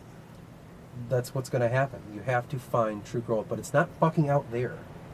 The problem that I have with this world is no one's doing The inner work. no one's doing it. Yeah, They yeah. think they are by making change out in the world. I'm like, But you're that- just painting another fucking color on the shed. Yeah. You're not looking in the shed and getting rid of the fucking beehive, like Yeah. you fucking idiot. Your inner world creates your outer world. It's Yeah. not the other way around. Again, perception and levels of that frequency that you find yourself on and how you identify the world around you. Yeah. I look at these trees, and if I was a money-making man, I'd say, there's a lot of money right Chop here. them down. I look at these trees as a fucking tree hugger and say, this should be preserved. Yeah. It's the same fucking tree Yeah. out there. Yeah. Yeah. One Just person's different. view on it doesn't mean you should invoke a fucking concept of what that is. It's Yeah. just within each other, within ourselves, finding truth. And so, Yeah. like, for me personally, everyone's racist. It's Yeah. okay. There's like a little bit of that. in Don't do everyone. hatred towards it. Yeah, Yeah, yeah, of course. But it's okay because it's a natural part of what we are as like species. Yeah. You know what I mean? Yeah. Like when I think of like that concept, I always think about the black sheep. Yeah. I mean, we've built a concept, like an idea around that. There's a whole They thing about do it. that. Are they racist sheep? Yeah. Technically, if we were to say human being, wasn't like, we make concept of what racism is, but in reality to them, Yeah. it's like if we were sitting here now, flashes back 10,000 years, and another man walks up, And we're both like, we're like, the fuck are you what does he doing?" want? Yeah.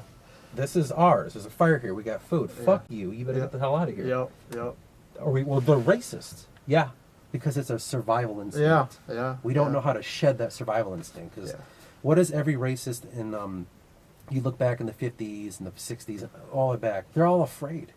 They don't want a black man to join their baseball. And so they like threaten his life. Yeah. Does it not It's a little seem- bit of an overreaction. A little bit. You know, It's, to say the least. it's fear driven. Yeah. No hatred is formed by love. It's Yeah. it's the easiest concept you can think of. Yeah. And I think- like black man, I love fucking black culture is pretty cool, I think. Like the music, I love black music, man. Like a lot of my favorite musicians are blacks, And they make human music, and it's fucking amazing. I think they're better at music than most white people. Like, well, it's weird because they're more soulful. Yeah. Like, I think black people are on generally more soulfully music playing. You'd have to be in touch with something because of what you've dealt with, Yeah, right? I think they're better with emotions. Mhm. Expressing emotion. Mhm. The white people were just very It's the whole like, I'm a white man, you know. Yeah, like, I'm just very rigid and very. Yeah. Well, I don't feel. I'm fine. You I- just watch someone die. Yeah, I'm not like that. You're not like that. But that's like that's our the society, and that's what they trained us to be. yeah. So when you're a young man, well, actually, you dealt with it heavier than I did. The minute you feel, you're a pussy. yeah. You're not allowed to. Don't you dare be feeling Yeah. shit right now. What are you, a You- girl? You train to. I cried in front of my dad once in front of my friend, and my dad was like, "What are you doing?" I was Really? like, "Yeah." I'm like, "I don't know. I'm upset." You know, I'm like, Damn. I didn't know it was a wrong thing to do. 'Cause Right. It's like instilled. You're To like, him, this just feels like what I have to do. Like, my feelings are hurt. I don't know. But he didn't grow up that way. He was told that, when if he got hurt or something, like, get a chicken scratch, get over it. put some dirt on it. If he's upset about something, quit being a pussy about Yeah. it. That's what he grew up dealing with. Yeah. And so he's the same as me. I'm the same person, my dad, but he never opens up. Yeah. And he's bottled that all up, and he's in his 50s, and he's just. That's how you die of a fucking heart attack. I'm man. scared of that. Yeah. What that man is. Yeah. But That's It's- really where I think a lot of health stuff is because of that, man. like a concept that we have to live, who we have to be as human beings. Yeah. You don't feel right now because some instinct is like, yes, there's times and places where feelings need to take a seat over here. In the heat It's of right- battle, yeah. and your buddy just gets killed, you can't just break down right there. Hold But them and shit like that. It's very theatrical and Yeah. stuff like that, but You I get gotta- it. There's levels. We're not living that all the time, though. No. Is the problem. no. But even then, like, so your buddy gets killed right there, and you can't break down right there, but there is a time that you have to deal with it. And like, I notice a lot of people, like, not that, but like traumatic events generally, Yeah. they push it off, and they keep kicking the ball So down. comfort is there. Well, once I get here, Yeah. and then I can think about it. And they think that there's like this moment where it's going to be okay, but like every time you're in those moments, you're just the same person just in that moment. You got to Mhm. like just do it right now. Get it over with. Rip the fucking Band-Aid off. Yeah. And just fucking, for me, what helped me a lot with that is psychedelics. Yeah. Dude, I remember taking mushrooms one time. I literally just fucking sat on my deck. I was on my fucking, squatting down my deck, just crying so hard, like, felt like fucking poisons were coming out of me or something, man. Just like getting it all out, you Yeah. know? And you don't have to do fucking psychedelics to get to that point. Just meditation in general, you'll get there. It's Mhm. just like the fast lane with psychedelics. How do you want to get there? Yeah. Yeah. You'll get there It's eventually. the same, like, we're still parked here. Yeah. We just took this way. Yeah. But it's pretty interesting stuff, man. It can be, yeah, for sure. That's a whole thing about emotional growth that, I mean, it goes back to everything subjective. We each go through it our own way, and there's not no wrong or there's not no right. No. It's just, it is what it is, and it can be whatever. But it's amazing. Like people were all separate. So like I was, like a small moment that happened earlier. We were sitting, doing laundry, sitting out in the car waiting for it, right? And there was a guy in his car talking on the phone, and I don't like to listen. I'm not that kind of person. I try to tone it out. I Yeah. give people privacy. Yeah. And every other word I could kind of grasp, and he was having a cool conversation with his buddy on the phone, just waiting for his laundry to get done. And I just looked over, and I was like, that's a separate human being living his own life that he's focused on, and I'm right here focused on my life, and we're separate. But yet, like, we both have the same kind of feelings. He's having a joy with his friend and all that, and I mean, I'm hanging out with my girlfriend. She was on her phone for that minute, but we're kind of doing the same thing, but he's like separate, and he's over there, and then you are out somewhere doing something, totally Yeah. separate human being doing your own damn thing, and we all we live together here. Yeah. We forget, like, we're all like living in this place together, Yeah. like experiencing separately. Yeah. I'm looking here. You didn't even notice I just saw that because you're looking there. Right. Yeah. There's weird things like that, and we're Yeah. all doing it at the exact same time, in real time. Yeah. And then all of a sudden you clash together, and it's like, okay, you can either drive this moment, and you've met someone, and it's like something felt off because it's like, oh, it was awkward because he had to leave, and Yeah. I was meeting someone else, so sorry, and then you bump into each other, and it could be clumsy, but other times it can be like you get together with someone on accident or on purpose, and there's like a moment, and you're like, holy shit, it reminds you, like, oh yeah, there's things out there that people can give you, Yeah. and that's like in here. It gave me, like, it trips me out thinking about, like, something so simple as there's other humans out there experiencing a life right now Yeah. without you. It's so easy to get lost in your own world. I do it every day. I do it all the time. Like you talking like that, I'm like, yeah, he's right. Because I never think about that, you know. I'm just so focused on my own life that I... It's definitely something opening. Yeah. That's where empathy comes in. That's the tool of empathy. It allows someone to think about stuff like that. Because you're constantly engaging in this, and it's very draining. It's like when you said you don't bring your laptop because it's going to drain that battery. That's what empathy does. Yeah. It drains you real quick. Yeah. But there's so much inside there. It's Yeah. kind of like almost worth it. That's why you gotta have your recharge moments, Mhm. you know. You That's gotta like the find whole them. introvert thing. I think a lot of introvert people are probably that way, Mhm. you know. Then they gotta go back and fucking be by themselves Got to to. like sort through all the information and put it in certain fucking filing Is cabinets. this important? Is this not important? Yeah. Do I want to hang out with that person anymore? Yeah, Should yeah. I help them because it's clearly struggling? Yeah. I don't know. You process all Yep. these things, Yeah. and it's tough because then that stuff gets into like, you don't want to be preachy. Yeah. You don't want to Yeah. come across like, listen, man, you do yoga, man. Like it's so good. Like I don't want to ever be that guy. It's so easy to do. I fucking catch myself doing it. Just invest, man, or whatever it is. I'm always that guy, dude. It's I am. hard to not do that because you're I looking know. out for people. Yeah. You're yeah. not like, dude, like I just want people to be okay, man. You Mhm. know, like. So I'm like, this worked for me, but it's everyone's different. So Yeah, it's- that's where it goes back to. That's why you can sense the sincerity in it. yeah. When it's not like someone's like, dude, if you don't do this, you're a fucking idiot. You know, like you're just like, listen, I get it. I did this. It's like it's again, you're on the road and you're like, I found this path, and the Yeah. guy's like driving. Yeah, on but his I'm cell over phone. here, I don't know what you're motherfucker. talking about, dude. I'm not even looking at that road. Yeah. Yeah. You can definitely be tough like that, and that's a tough part of being a friend.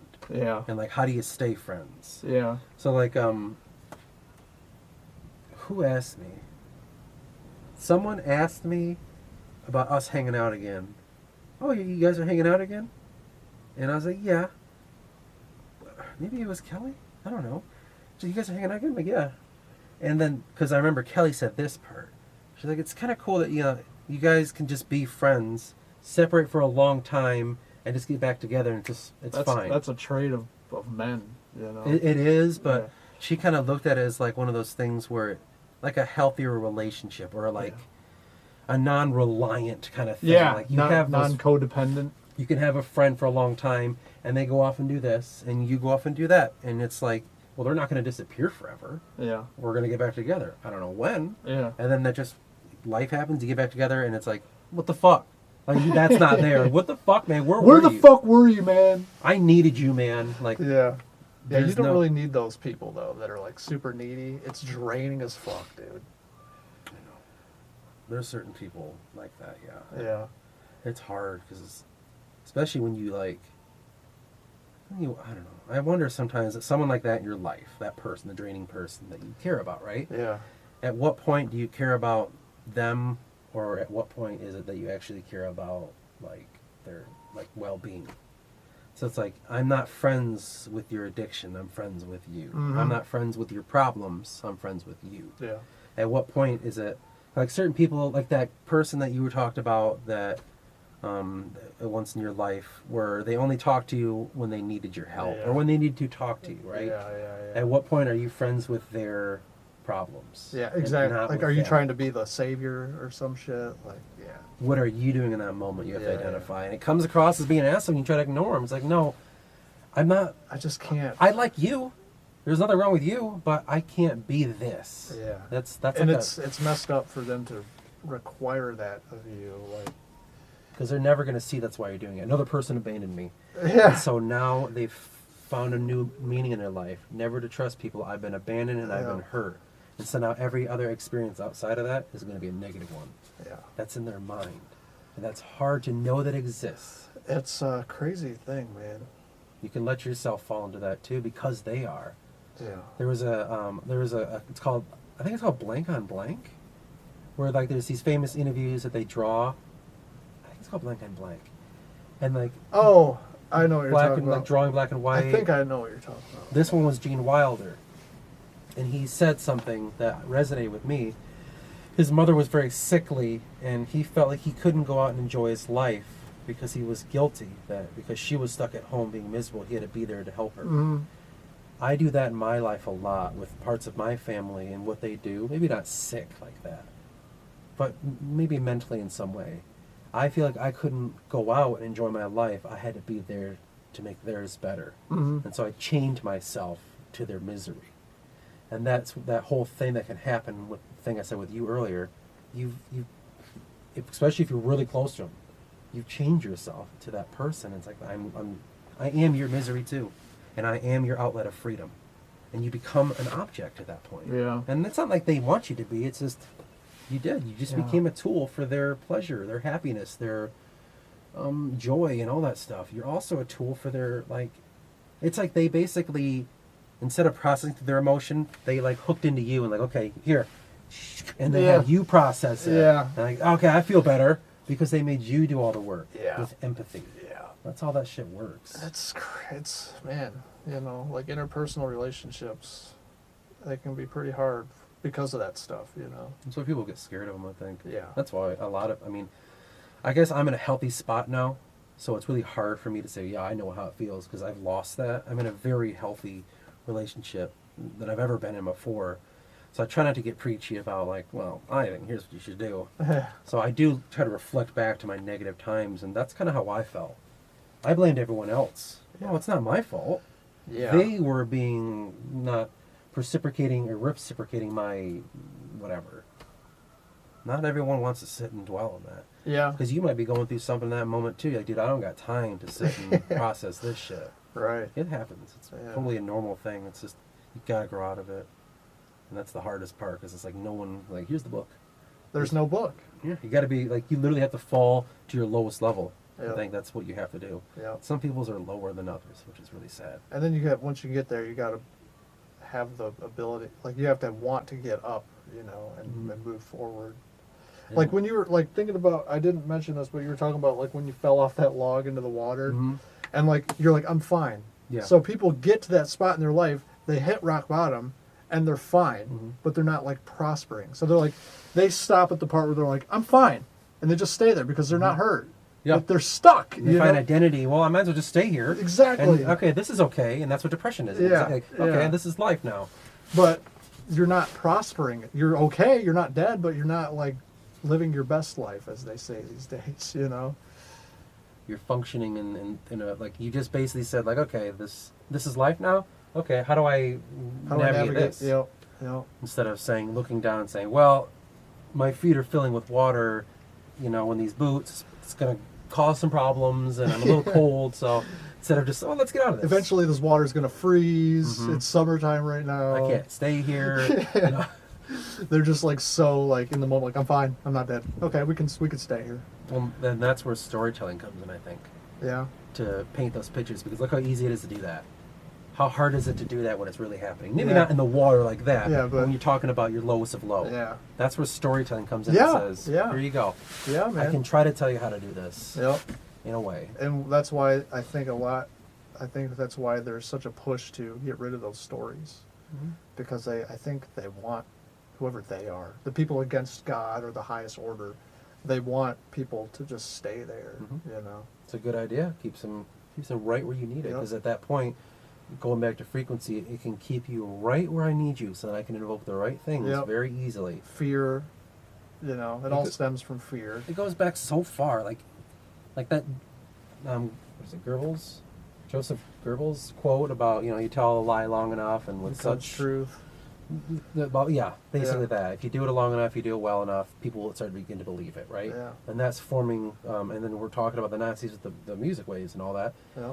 You're forming an identity with a concept of how you want the world to be for some sort of gain, and so what you're doing with all these people is you get them down there, keep them in that life, keep them in the depression, feed them some pills, keep them in the depression, feed them this frequency, keep them down there. All of a sudden, Trump's president, isn't that fucking bad? Yeah. And then, okay, great, you got that. Did you not notice how easy he came in and left? Does it not seem like it's He was involved in real estate in New York City at the highest level. You're going to tell me that's, think about who's involved at that level. Mobsters, fucking, dude, he was not a savior as much as they tried, And then the other side, too. Yeah. He's not a fucking evil entity that's out to destroy things. You know what I mean? It's amazing that I've watched it happen, and I'm like, this seems like a movie. Did you guys not think that, question your reality for a second and think, is this fucking real? It's because it's all emotional driven, man. When it's all emotion, no logic, you know. And that's the problem when you don't use empathy, because Yeah. you're not training the fucking muscle. It's like going in the gym, and I'm about to do a squat thrust, and like, don't, you can't. I'm like, I'm gonna do a squat thrust, you know, and I'll fuck myself up. Yeah. I have to work my way to it. Yeah. You gotta practice those muscles before you activate them. Yeah. You know what I mean? You're always tearing muscles Yeah. when you're working out, and then they form They and they get rebuild, bulk and that's shit. how you That's get- how that works. But you do that with your brain too. Oh, for sure. And that's what empathy is, man. I Yeah. swear, that's the tool. It's so cliche, but I really think that's a tool to fixing a lot of the problems. Yeah. And people have in their own lives. Fuck the world. That's a concept. Like, I'm talking about people's individual lives. Mm-hmm. I swear. That's my what's it called? That's the key to success. If someone asked it for me, Yeah. yeah, swear to Yeah. God. That's all it takes. Not to say that I have the answer though, because I'm fucked up too. That's your answer. Yeah, that's Yeah, what I've that's what learned works so for you. far. Yeah. Maybe this might work for someone else. I'll throw it out there, and you can just Yeah. puzzle with it and throw it in the garbage if it doesn't work. I don't care. Just be who you are, really. Yeah. But don't be what they make you to be. Yeah. Don't be what you think you should be. Be who you are. Yeah. That's the key. And there's a lot of pressure to be a certain way, and if you're not vigilant, you become what they want you to be. It can fall so low as to, like, at your job, Yeah. all the way up to the way your dad looks at you, all the way up to, Yeah. you know, how government, are you paying your taxes? Like, Yeah. they'll want you to be a thing for Yeah. them, and you're sitting there like, okay, balancing it for them, and you break down, Yeah. and eventually you say, like, I've It just never becomes thought, too hard, man. Who am I? Yeah. You're carrying around this false identity all the time. Eventually, you're going to hurt yourself. You know. And that's the lie that they tell you to eventually believe and say, I am a tax-paying lover of fucking Detroit Lions that has beer. I just and, love the Lions, man. and my Like, dad is an asshole because, and then you form identity Yeah. through all their actions. I am this. Like, that's all you are. I am, like, I just love the Steelers. They're just my favorite team. Yeah, it's man. hard when you like why.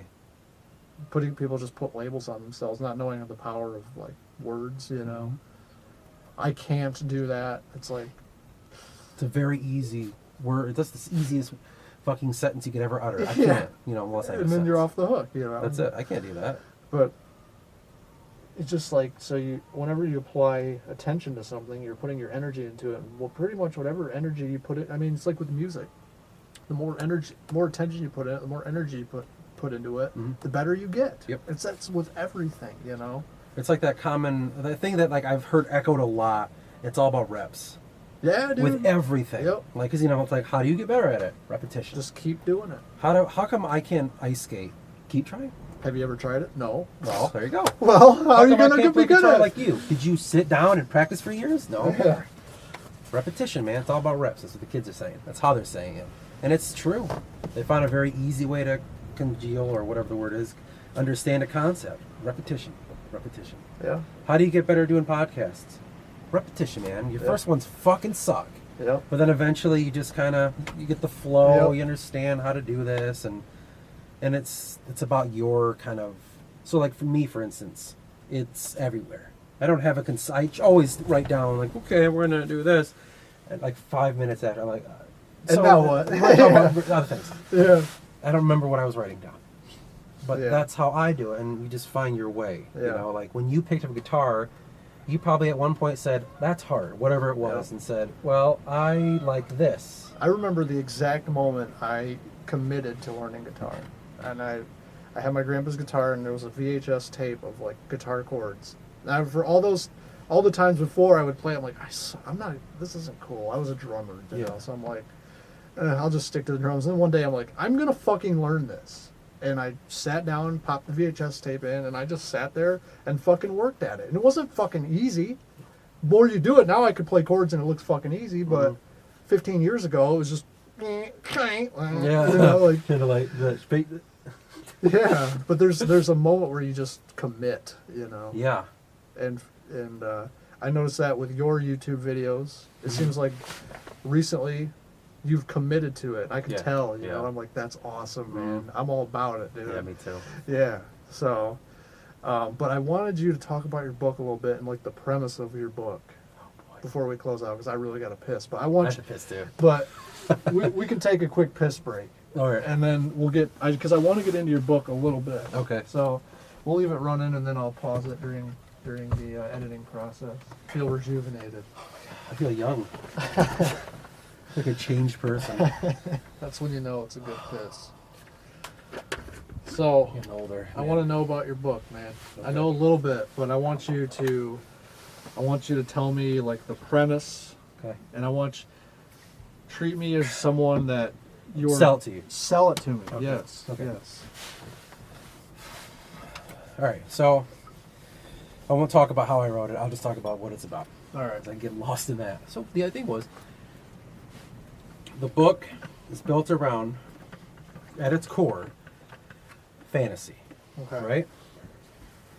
And that fantasy takes place in a world that doesn't exist. I made it up. It's my own world. It's called Yuandra. The nations that it focuses around are on the continent called Atria.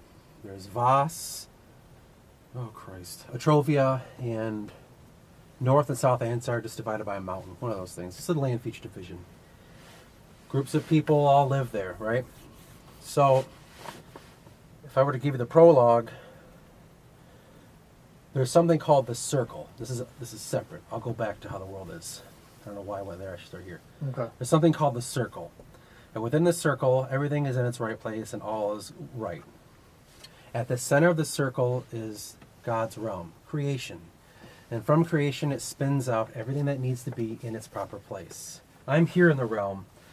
Whatever I need here came from creation. It's spun out. Think of like the center of a galaxy. It's spinning. It's putting everything where it belongs. Think of the circle as a galaxy. Okay. That's kind of how you could visualize it. Except it's a mind. So that's what it is. Now, there's a lot of different groups of things in there. I don't really know how to describe it yet. I can't think of the right word. Entities? Yeah, I guess you could say that. Beings of some description that live within a realm, like here on Earth. How would you describe a human being if we didn't know what a human was? Like things that live there. That, I gotcha. Like, yeah. So they all live separately in little areas, and the center is creation, spinning and just throwing things out. Like you spin something in water, you see the waves just. Right. And it's doing that. There was a group of beings called Aeon who understood that there was something outside of the circle. They're like, something's outside of this. We know it is. And they found the way through. And the way through was through the astral. And they found the strings. astral plane? Okay. The strings of astral. The crossroads to reality, essentially, is like the dream world. Because, it's kind of real, but it's not, It's a figment, but there's like rules in a weird way. Mm-hmm. Yep. So they found the key to that. And through that, they found an empty place. And this empty place had these weird things that lived in it. It was a giant black place with all these little tiny like neurons living inside of it. Just like balls of light or something, or like orbs or something. Something, Yeah. but lack of light. They're just like, you could feel their presence, like Okay. a ghost. Okay, I guess is the best way to describe it. Like I couldn't touch it, but I could tell there's thousands of it, like over there. Like look at the way the glistening of the water is, just Right. like that. Can you describe what that is? Glistening waves, water. Yeah. They're like that inside this dark place. I didn't mean to call them Aeon. I meant to call them Titans. Okay, so the Titans They're were the ones that Titans, found yeah. the way out. Titans found the way out. I'm sorry. Okay, That was the okay. first things, okay? And they saw that this was a place that they could make their own, but they needed to make it their own. Now, they took these little beings and they gave them life. They took a world and wrapped around this darkness, and it is within the world. And they put the little creatures on it and said, you have life. Some of the Titans thought it was their job from the Creator to bring these beings into the realm of the circle. Why are they outside of it? We need to bring them in. That's our job. Okay. They thought they were tasked by the Creator to do this. And so when they did that, they made the Inakume, these people. And That's what they became. Okay. kind of like mix an elf with a fucking tree. You know what I mean? Like they're made more of that than they are this, essentially. And so They live their lives. Oh, they're growing. They're doing things in that. And they've infused them with this power that these titans have.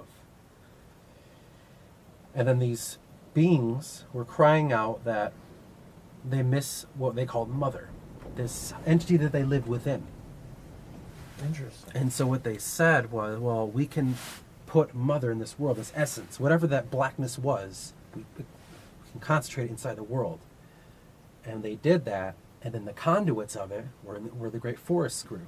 So all these beings retreated to the forest and listened to what Mother wanted, and then they did it. Okay. And so but they lived in a world like this.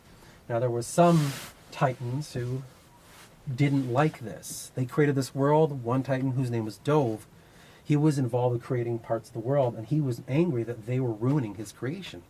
So he didn't like these beings. So he started making dark, twisted beings to fight them back. Then his buddies were like, you can't do that, dude. And so they captured him and said, we're going to send you to the Creator, and he will punish you. So they sent him to the realm of creation. They're the only beings that knew how to go back and forth. That was that initial Bam. galaxy thing. Yeah, and then they brought him back into the circle to the realm of creation to be judged by the Creator. And then time went on, and it seemed to be okay. And then all of a sudden, the Aeon came. That's the other people I made a mistake with. Mm-hmm. The Aeon didn't come with good intent. They were told to destroy the Titans. So they destroyed the Titans. They found their way out into Mhm. that world too. And they fought a war against the Titans, a war of the gods it was called.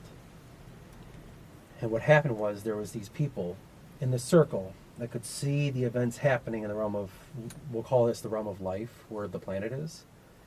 And they said, that's no good. And they're like, well, the Creator told us to. Well, that's no good. They sent their beings called the Naniran. And the Naniran were the people that basically said, we're sent here by these ancient fucking observers to stop this from happening. And so they fought a war with the few remaining Titans against the Aeon. And the Titans had created their little Anaku, so they helped them. And each of the Aeons, who were part of the Dark Pact within themselves, created their own individual species. They also, for some reason, felt they had to create here. This realm is where you, for something draws in you, where you have to make something. If you're to come here, you have to create something. I don't know why it's a draw within their minds, but it is. And so they made their own little species, unknown to the Inaku and the Titans. Well, the last Titan died, and then Aniran helped the Inaku destroy the last of the Aeon and curse them into certain areas. The main Aeon that was cursed was called Dulag, or his other name, I don't remember his other names. He's got a couple names. He was trapped in the World Tree as a prison. This is kind of a different tree. I haven't described it yet. I'm not really sure. Mm-hmm. And so what happened was, as he rotted away, kind of, went to this meditative state, he tried to get back out. He was trying to get back Into the world. to the circle. Okay. He wanted to get back in there. He's like, fuck this place. Then the Naniran, who were these kind of beings that, because they went to our world, they had to put on like a spaceman suit, right? But it was also kind of made of a stone-like material. They're called the Men of Stone, but it's not real stone. It's kind of stone-like. something. So it's more like a suit. To be able to withstand the conditions. They have to wear these masks that inject this kind of gas into the mask to allow them to commune with their like creators in the other realm.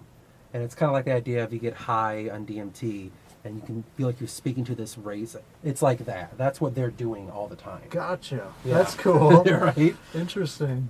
And so they were tasked by the Naku king. He said, there are things stirring in the forests of the place, of where we inhabit.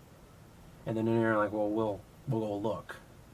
And so they tasked all the Naniran. There's probably like 7, I think. There wasn't many of them. And they kind of went to these separate areas. And each one of them discovered, well, most of them tried to, but they couldn't find the source. But this one that we know, his name's Quinlan, discovered in that song, he discovered in the forest a dark entity. I actually did a reading of this, and I'll Was that the prophecy? Mm-mm. Oh, okay. This is this video I have not released yet. I was going to do that soon. And basically, in the forest, he could feel something stirring, something dark, but it didn't seem like evil. Mhm. It seemed afraid, like as it was scurrying on the forest floor, looking for little things to eat and all that. And he went deep within the darkest trench of the forest, where the darkness was at its purest. And he went to search out whatever this was. And then he was with his partner, and they could sense it growing. And he's like, shit. So they had to go find it. And then when they happened upon it, the torchlight passed over. He saw hundreds of thousands of huddled, naked humans, just huddled in the dark. That like was the that. thing that he saw? They grew into that, and then all of a sudden he saw their heartbeat, but they were kind of translucent. You could see their heart beating Like in their they've been veins. in darkness their whole life. They were just born from this dark entity. Gotcha. So whether that's the thing comes up later or the Forgotten King. These are the beings created by the Forgotten King, later to be called Dulag. He created them. Those were mankind, us in the story. Mhm. We're made in the forest. There they stayed. Quinlan's like, his partner is like, you got to destroy them. That's what we're here to do. And he felt sympathy. He couldn't do it. He's like, I can't kill them. Yeah. And it's because of him that everything else follows. So he Because goes, he didn't do it. Mhm. So he Gotcha. goes back to the king. He's like, it's fine, it's all good. The other Niniran lied. couldn't, yeah. Yeah. The other Niniran didn't find anything, but there was other species born around the world. And now there's not just Anaku. There's Anaku, there's mankind called the Aeomen, because they're born Ailman? A-L-E? from Aeo men, Okay. because they're born from the Aeon. The Aeons are the creator, Mhm. so Gotcha. Aeomen. That makes sense. There's Aeomen, Anaku, think of man, elf. There's bearded pygmy. 'Cause, I mean, I wouldn't just say dwarf. Then there's people called Islandiers, and then there's the Valen, and there's a couple like this. Those are races, like in any fantasy. And they were all created by this Aeons that were in the Dark Pact. And so time just kind of seemed to go on, and it was okay. Everything was fine. There's nothing wrong with the world. Everything seemed right. Then they discovered that these beings were growing, the Anaku, but they seemed to in time say, okay, well, nothing bad's happening. It seems fine. And so basically, down the line, some hundreds of thousands of years, I don't know, hundreds of years, I can't say. There's no linear time in this world. There was an incident that happened. And that thing, I call them Dove, that was sent to the realm of creation. Well, when the Titans were ruling, to go back in time, the lead Titan, his name was Theus, wanted to see if they were doing the Creator's bidding, and he wouldn't speak to him anymore. The Creator would just not talk to him. So he went to the realm of creation and found it was empty. And Dove wasn't there anymore. He thought. So when he went back, he didn't realize that he brought it with him like a tick. And what that thing he brought with him was fear. That was what was in the realm of creation, or the realm of the world. Yeah. That's why people needed to make more. People needed to do these dark things, fight wars, because there was fear. And that took hold of that Titan and grew on him, and to the point where it's no longer needed him. Found Theus, came It's a back. parasite. He brought the parasite back into the world. Now the parasite was thought to have been destroyed during the Great War that happened between the Titans and the Aeon. It was thought to have been destroyed by Dulag, the only good act he did, because he cursed it and it hid. But little did he know, it kind of was in the same force that his creations were in, that he secretly stowed away. And so basically I call it the whisper, because the whisper is a promise, and the promise is happiness. Is as long as you do what I say, which is driven through fear, right? Yeah. So it was down there, and it happened upon a prince of Anaku, and I forgot his name. But basically, this is where the story gets very gray. The whisper tells him that you have to kill Dulag, the Forgotten King, in that tree. Last of the living Aeomen known. Or he's imprisoned. Yeah. Kill him. Okay, we can do that easily. Now, at that time, that's brooding. Man, it's hard to keep all this straight. So, with mankind, during the growth of the serpent, of the devil, mankind eventually was led by a man called Tan. Tan. And he was written, well, all I know about him, because it was Jacob's creation, was he looked at the canopy of pure darkness, and he dwelled in this darkness. When he found fire and he lit the tree on fire, it opened up and he saw the sun for the first time. Kramos. And it shined down and then it froze over instantly. And basically, essentially, he prayed for this divine being, the sun, to free them. Like, there's a world outside this darkness and we need to be in it.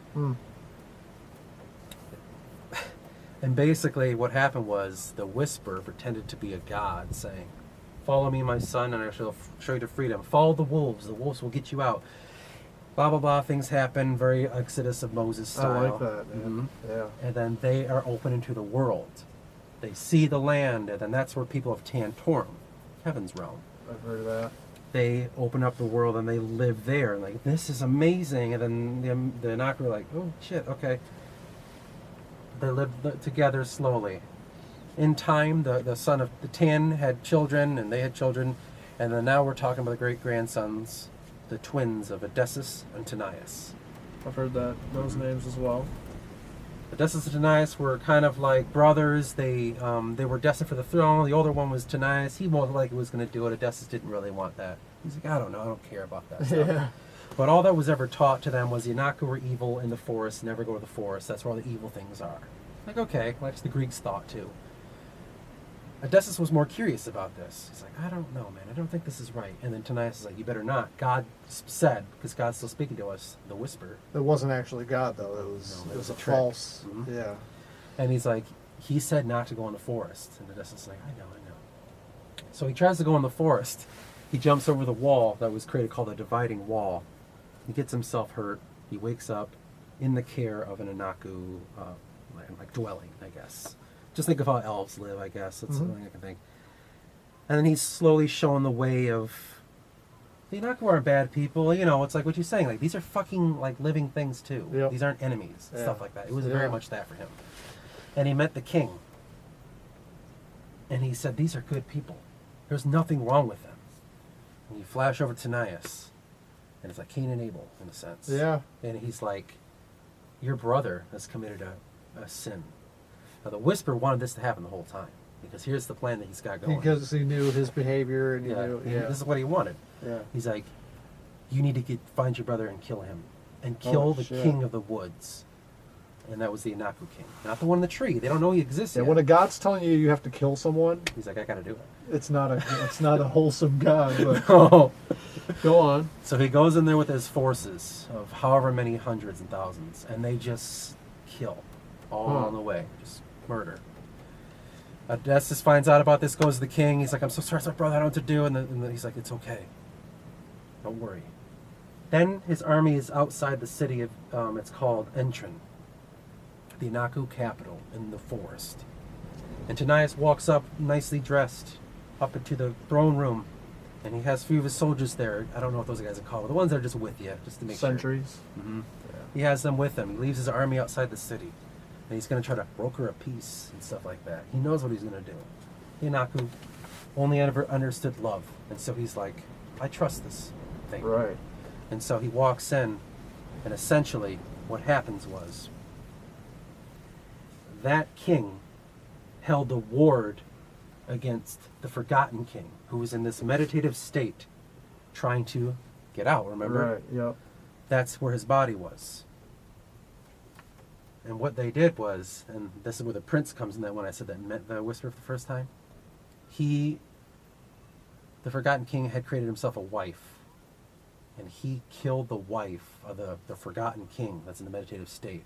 And so the Forgotten King saw that, and he chased her through the realms of our area, the astral, until he was lost. So he never returned to his body. He couldn't find his body again. Interesting.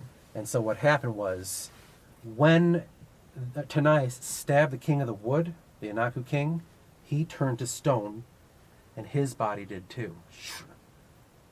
He'll never be able to return back. He's stuck. So he's stuck in the astral. He's stuck in the astral realm. Now, he was able to find... I'm sorry, it wasn't the astral. It was their own creation. Because death recycles. You go back to creation to be created again.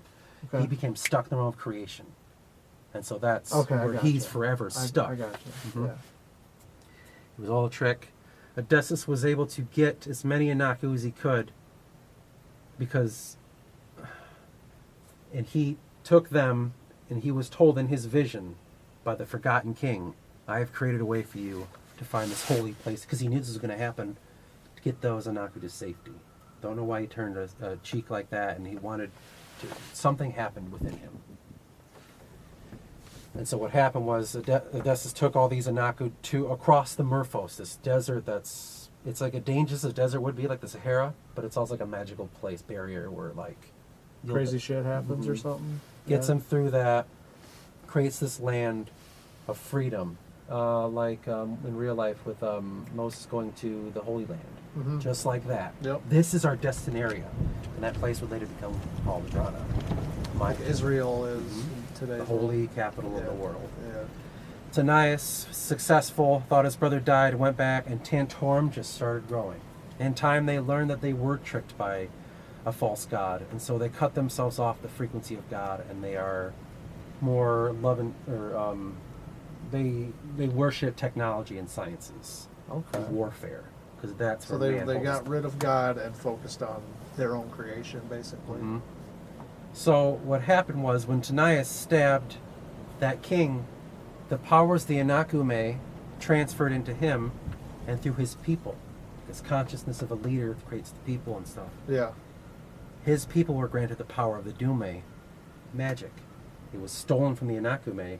The Anakume are now mortals and are falling to the same things, where mankind don't become immortal, but they have a power. Now, the species all derive their power from their creator. Well, their creator just happens to be in the realm of creation, where there are no rules. You can create and make. It's creation. There's no limit. So they're drawing from an unlimited source, Okay. where the other races draw from their Aeon. Well, if Aeon are dead, well, you don't have any magic to Yeah. draw from. Yeah. So we have an unlimited pool to cycle from. So in time, in Adrana, or in Tantorum, flash forward thousands of years, and there was a man named Ravian Spellsong Dovanik. Spellsong was his, like, he's a madman. And he thought people should be able to use these powers, because for so long they were subdued. You're not allowed to use power. This is not for you, says Tantorum, because last time we were tricked by a fucking Aeon. And we were tricked by a Titan and the Whisper. Fuck that. Don't fuck with this shit. And so Yeah. they imprisoned people that tried this. Mages were imprisoned. And so eventually he said, fuck that, let a revolt. He said he was told to take the people to the free land of the Anaku, where Anaku and man can live side by side. And that's what he tried to do. He was chased by the Mesotok Order, and those were kind of like people that, like, the Inquisition, kind of like that, but for Okay. mages. Yeah. And he said none of that. He led his people into freedom. He sacrificed his life in the Murphos for them, So he got killed. by a barrier, so they say. In Adrana, things began. Humans started kind of really taking over. First, they lived side by side, but then man took over. Then they formed a religion around what they now understood because of Ravian, what he taught them, what the Forgotten King is, and him being the realm of creation. So they created the concept of freeing the king. Free him from the realm of creation, but they can't get him back to his body. That land is tainted, and we don't know how to do it yet. How do you reanimate a corpse? Yeah. So they thought that that's how you do it, and they knew that in real life, in our worlds, heroes are born, conduits, people that are destined to save the king. And they're like, oh, we're waiting for this man that can go into the Astral Realm, hazard the insanities, and get in there. Because like I said, life, Astral Realm, then you're faced with dilemma. And that's where people go mad. And that's why we have this insane asylum for mages, that they take the ones that failed the test and they throw them in there. They became insane. Wow. So that happens, and they're trying to find the one that has the insanities and can fucking finally free the king. And that's their concept. But then because they fought an on and off war against Tantorum for, 808 years, it's called the War of Eights, 808-year war. It was like the War of Roses in our world. Back and forth with Tantorum, they corrupted the desert because of conflict, and fear grew there too, and so now it became impassable. divided the nations, and then they tried to go through the mountains, and it was traveling through the mountains with an army is like. Yeah. So Yeah. eventually they kind of parted and all that stuff, and they're like, "Fuck, they exist. We didn't get to keep them." Like, "Fuck, man!" Like, damn it. Tantorum said about Adrana. Andrana's like, "We are independent. We are no longer Tantoric people. We are Aomen," and so they're separate. They formed their government by mage kings, essentially. It just works like the feudal system did. I have the most power, and I just live here, and you're fine. But they're mages. And each of these mages are conduits for the king, and only they can practice magic. Little people, don't worry about it. That's not for you. No, you can. They didn't teach it. They No, were capable, but they don't didn't. need it. It's not, we need it. Just like it's in Right. the real world. Yeah, yeah. Because of the wars, there was a peace offering, and the Valens came in. Those are those other people that were created, that are separate from mankind. They became the reciprocators of, the mediators of their, like, peace. They said they could help us with magic, because they had this weird innate ability with nature and shit. Little by little, they guided us towards a new concept of, yes, saving the king, but in the meantime, draw from him. That's the power of creation. We could make things. We could cure diseases. We could do so much. Tricking them. Going higher, they are the creation of Aik Beovak, who despised the Forgotten King. And he wants to take mankind for himself. And how does he do that? Unite their consciousness, so he may latch onto them, and then through all their collective consciousness, because his people, remember I said they each are granted a power. Each Aeon granted their people power. He granted his people, like hive mind, so he could use them. The Forgotten King granted his people free will. They can do whatever they want. He wanted them to make a stance of what his mistakes were. And so, Eik Beovak, this other Aeon, who was thought to be killed, but he was thrown and cursed into the muck. He became the Slop King. He's made up of mud, dirt, and just like a big blob. And he wants to replace the king in that realm, because he thinks that's where the power lies. He's lucky. He's in that realm. I should be there. I can only get there through his creation. So he needs to unite all the creation. So he tasked one of his best, called Martis. And Martis lived with the king of the Adrana and slowly confused them into drawing from the king. And then Martis can get power. He basically said, "You're not a mage. You think you're a mage, but I'm the mage. You're the conduit. You draw it, and I will do," because, see, you guys are going insane trying to save him. Us Valanders won't go insane. This would be a good thing for all of us. That is a good idea. And so he's like, good. And he draws the power, and they can give it back to the Slop King, who's creating a dark army. Because his ally is the Whisper, and the Whisper tells him to create an army of darkness. And that army of darkness will be created by the ancestors. All of our ancestors are the army that the good guys got to fight against. They can draw from the pool that goes to the realm of creation. You draw the armies from it. Wow. And he could make human, like our fucking ancestors fighting us. That will be the orcs of the Are story. they able to be killed? Like, are they? Yeah, because they inhabit like a husk, Gotcha. in a sense. Gotcha. And like, you know, if you take Yeah. away my head, They're not it's- like a spiritual entity. Yeah, it's like a soul. If you kill me, like you kill my Their body. souls come into the. Okay. Mhm. I get. And they can pull into these husks that he makes out of his slop. And so they're like, Wow. that. Yeah, it's weird. Huh. Cool. And For so, sure. yeah, I know, right? Still a lot of years, like 8 years in the making. And so, because of all that, that's what's going on there. Aik Beovak wants man's consciousness. He'll do whatever he can. And then, born separate from that, is mankind trying to free their king, but also use their king because of the Valanders. And he wants the king's place. And there's a separate group called the Serpentine Order. They're a rogue group of Anaku that said, fuck mankind, we're going to destroy them. We don't want to disappear from the world. So they have a fortress where they do experiments on mankind and how they can prolong their lives. And it just so happens they found a way to do it. It's vampiric, though. We suck the magic from them to give us life. They're like the vampires of the world. Yeah. And so they're doing that, and they're trying to destroy, through that power, they can go to the realm to kill the Forgotten King. Instead of freeing him or replacing him, kill him, thinking if he's gone, then his power will be gone, mankind will disappear, and it will be all back to normal. Maybe the Titans will come back. Who knows? Because there's a being that's tricking them in the realm of the Circle. It's telling them to do this. A dark being that they don't know. Yeah. It's saying, you should do that. because he might want something. It over just there. all has gotten corrupted, man. Mhm. It's crazy. Keep going. And so that's like all the meta. Well, that's all that's happened before. Now the book, the book is basically, Nice. I like that. Keep Yeah. going. Keep going. There's a kid named Eris. I think I've read this part of Mhm. I actually wrote a lot of it. it. Okay. Right on. He's just like a kid growing up in Adrana, in this nation, and it is what it is. Big brother kind of shit. It's like only mages can be them. We can't fuck with the power. It's whatever. I live in a beautiful city. Now Adrana is built around the concept of closing the gates. They have this gated city. It's called a Vol. Not gated. It's actually like a fucking walled off city. Mhm. The yellow walls of Adrana or of Vol. Because the darkness is going out in the world, they understand it as their mages, so they're closing themselves off. The Merfolk acts as a barrier, and so the Guy of all mountains. So we can have a mental ward against this too. Stay in the walls, like Greek thought. Just stay in the walls. It's safe here. They're just like isolating themselves from the evil in the world. Gotcha. And because there's conduits that were replaced out, there's barriers like walls, like created by the Forgotten King. They think they don't really know who created them. In the Merfolk that act as like these invisible walls that I can't pass through, like a ward. And so Eris knows nothing. He's like he was me. He's like, I'm just hanging out, and I don't really know what I want to do with my life. I'm just kind of chilling. I think I'm going to try to go to college. If not, I can work for my dad in a little market stall.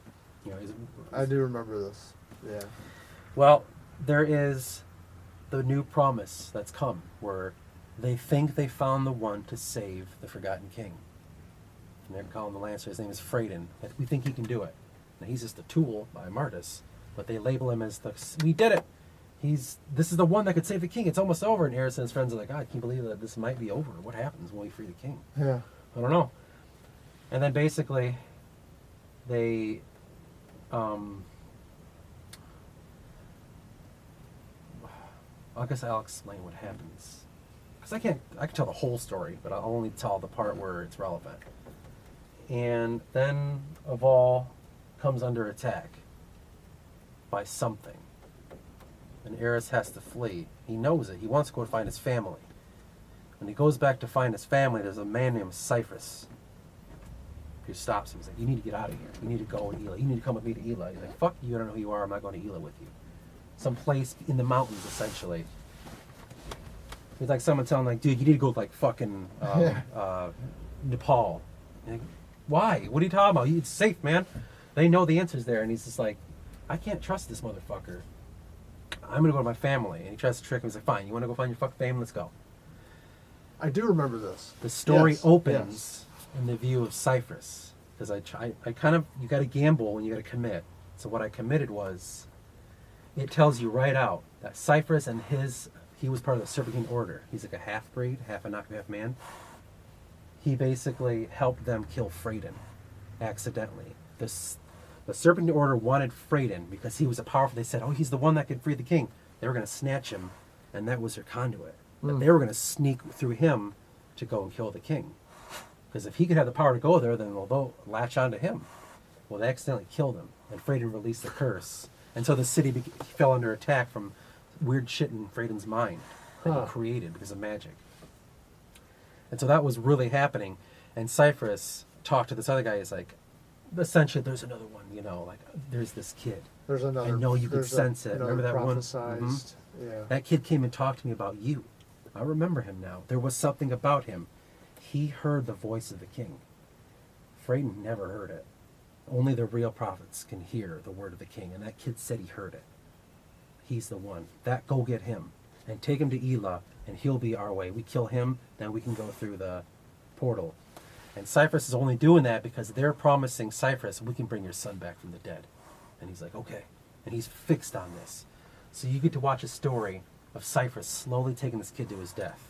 The lamb to sacrifice. Yeah, that's what the story's about. Mm-hmm. And so you're watching him slowly have to find ways to be okay with knowing that I'm going to get this kid killed. But I can't let that affect me because I want my son back. Then that whole metaphor, this is your son growing in front of you, know, that shit. And that's what he's doing. He needs to take him there. And Eris has no clue. He's just going along. He's like, all right. And then obviously it goes, but at that point, I would just ruin the whole book. Right. There's like a bunch of books that I know it's going to be. That's essentially what the story's about. That's really cool, man. Yeah, there's a lot of moving pieces. I like the backstory, for sure. And I like the idea of how like it all started so good, and it's just like everything gets corrupted. And every time someone wants to, because you'll see it later in the story, because I could tell you, but I have to tell you off camera. There's so many people trying to make it right, and all they keep doing is making it worse. It's almost like a perfect allegory of what we're going through in our own, That's society. The concept is make every group and character not a bad guy. Yeah. So the Serpentine are only trying to, it's mankind and Dulac's fault. They're just trying to be okay. They don't want to disappear from the world because they're slowly fading, and they're mortals too. The Serpentine Order is just trying to stop that process. Mankind didn't do anything, it was their creator. They're just living. Then there's these other groups that are doing things like, I made every character a good guy. In their own perspective. Yeah. There's no such thing except for fear. But I expressly describe fear is like when a tick attaches to you or a virus. It has no ill intent. It's just doing what it knows how to do. Yeah.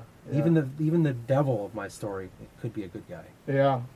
That's a really cool idea because it's true, One man's terrorist is another man's freedom fighter.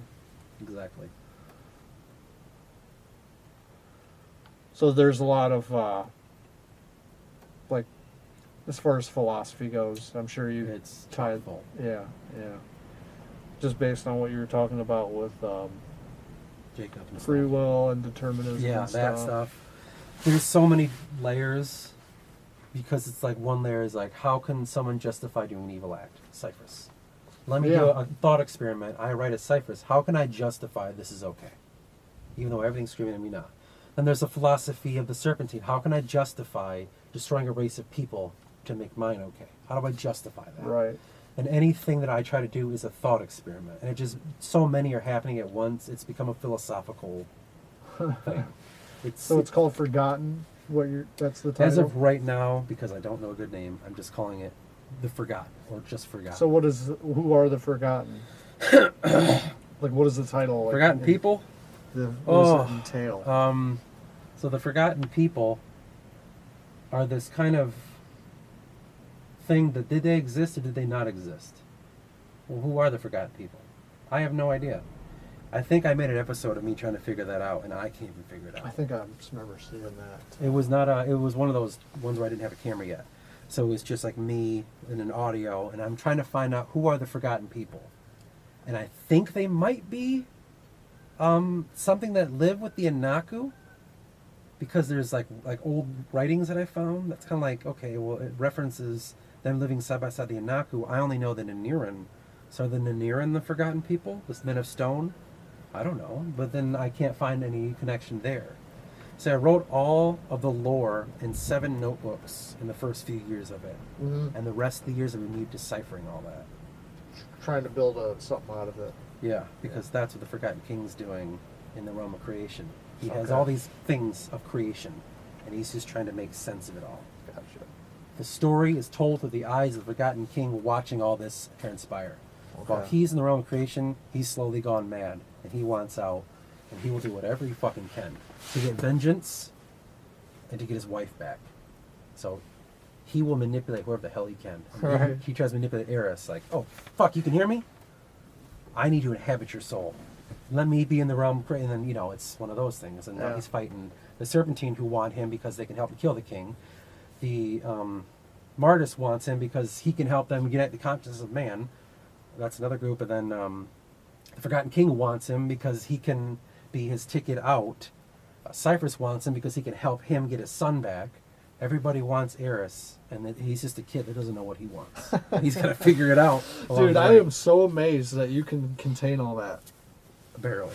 It's cool, though. Like, I'm just sitting here, like, I'm trying to pay attention, but at the same time, I'm like, dude, how does he fucking remember all this shit? No. I'm going to have to go back and listen to it, because I'm just trying, like, I'm going to have to reabsorb it, Everyone, even like Jacob, he's like, I don't know how to process this. I don't know how the hell you're doing it. And I'm like, I have no idea. Probably because It's because it's your creation. not only that, You know? but as I said before, here's the real world. I'm like, fuck that. So I could tell you that, but I don't know the difference between a Democrat and a Republican. I don't really know That's who's all right. president right now. I just like, fuck all that.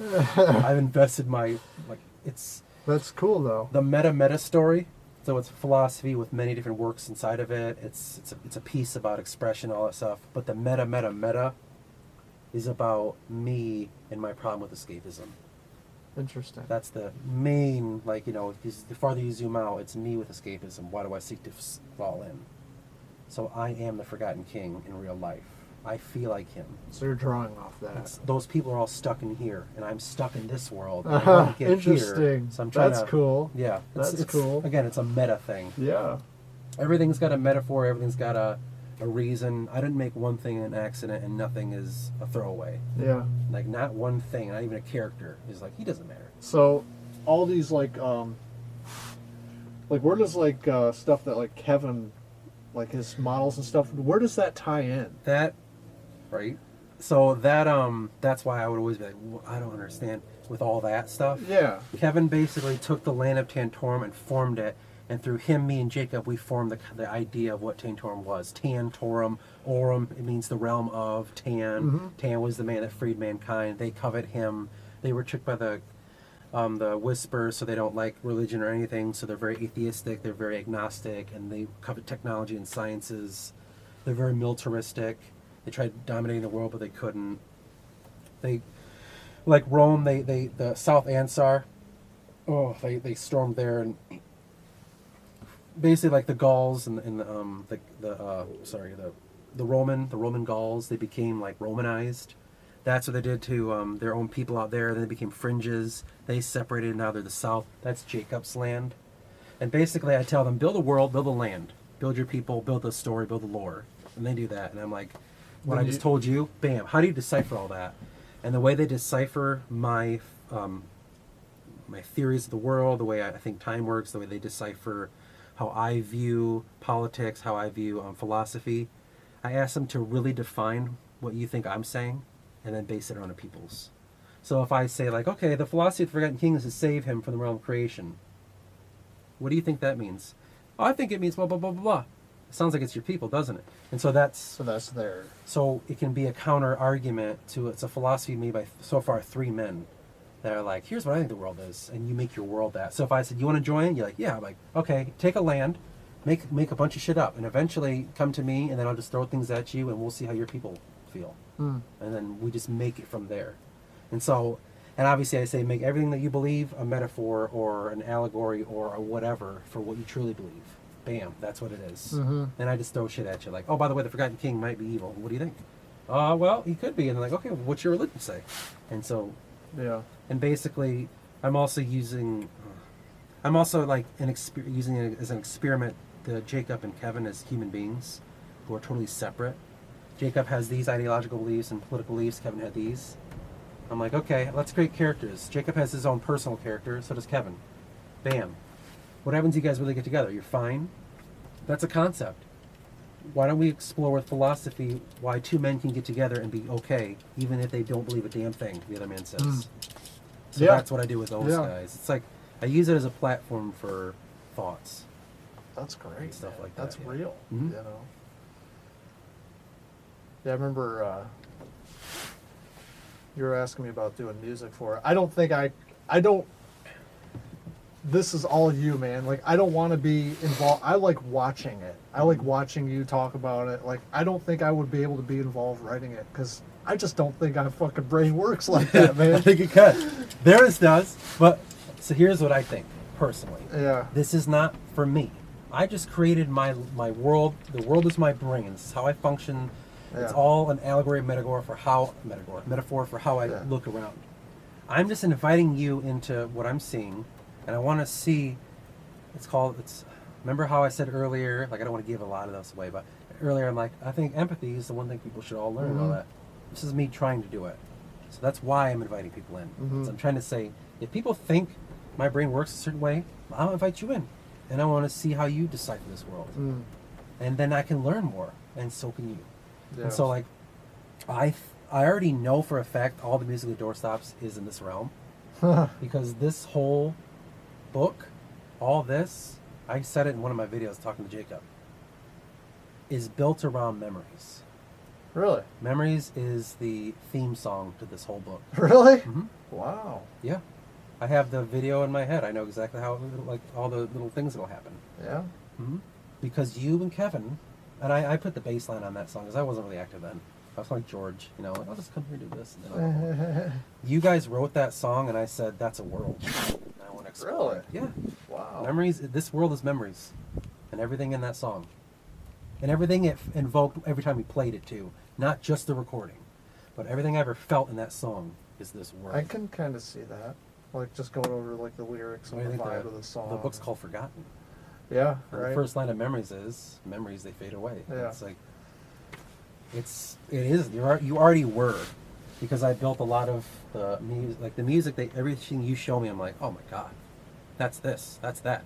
It's just tying it It together. invokes. Yeah. And that's why I'm totally down. Like, there's no way you could ruin it unless you said, I wrote a song about, that's so explicit, and it's so like it's so racist that it's going to ruin it. Then I'll be like, that's a bit much. Maybe not. But if you could never write something, I'd be like, yuck, that ruined it. Yeah, 'Cause how do I know you capture it? It's like when you make a Lord of the Rings and they hired Howard Shore. It's an outside entity to make all the music. Yeah. And what did he do? He captured it. He didn't write it. The music is good on Tolkien Lord- died. Yeah. But how did he capture the Shire theme perfectly? Yeah, yeah. You know what I mean? For He sure, write 'em in. man. Mhm. Yeah, I would love to be that involved in that aspect. But as far as writing goes, dude, you got that shit. As far as like the storyline and shit, like that's all you, man. Everyone plays a part. Yeah. So like I do all that shit, and Jacob does his own thing, and Kevin does his. Right? When I invite someone in, obviously for me it's full credit. I'm Yeah. not going to be like, oh yeah, totally did that.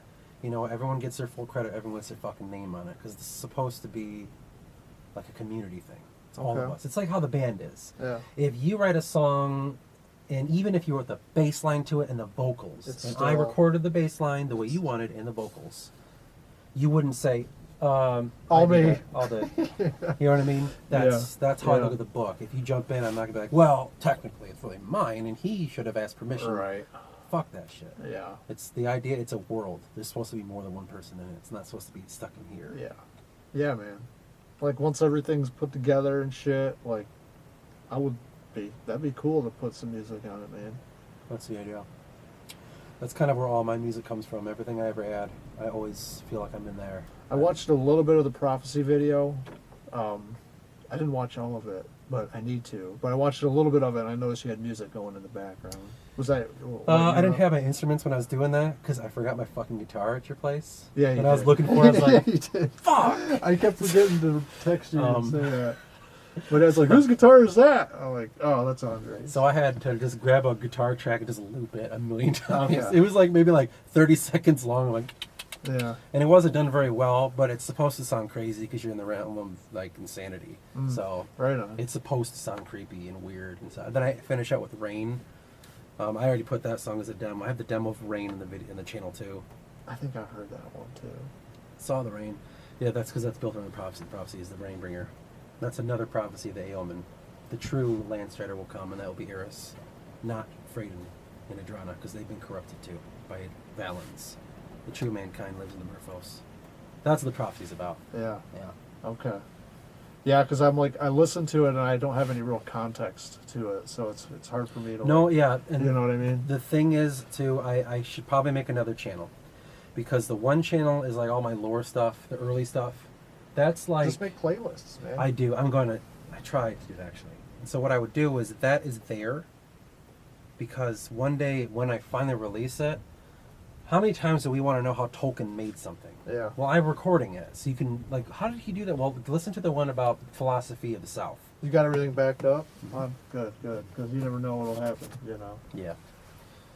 Yeah, basically. I'm taking a big gamble doing that, but there's no one's looking at it, and that's fine. The most views is probably like 10. Just as long as it's backed up, and if something happens to YouTube, Yeah, I got it on. yeah, good. I got it in a separate area.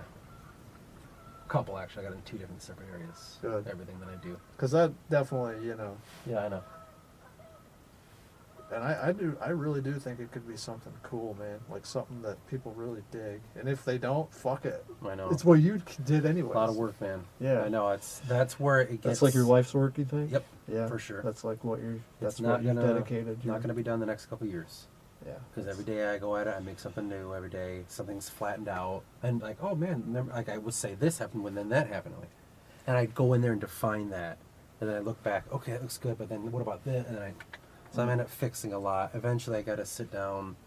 I'm almost done with book 1, the first write. I haven't really done editing, like grammatical. I did some grammaticals. Do you think it is? It's about so far 110,000 words, and then I thought you were fucking right. no, It's sometimes it's hard to tell. Maybe like 110,000. Like Jesus Christ. it's about, as of right now, that's kind of like how big the first Lord of the Rings book is. Yeah. Mhm. Okay. Yeah, Yeah. it's about that. I think it was 115. Okay. Yeah, around there.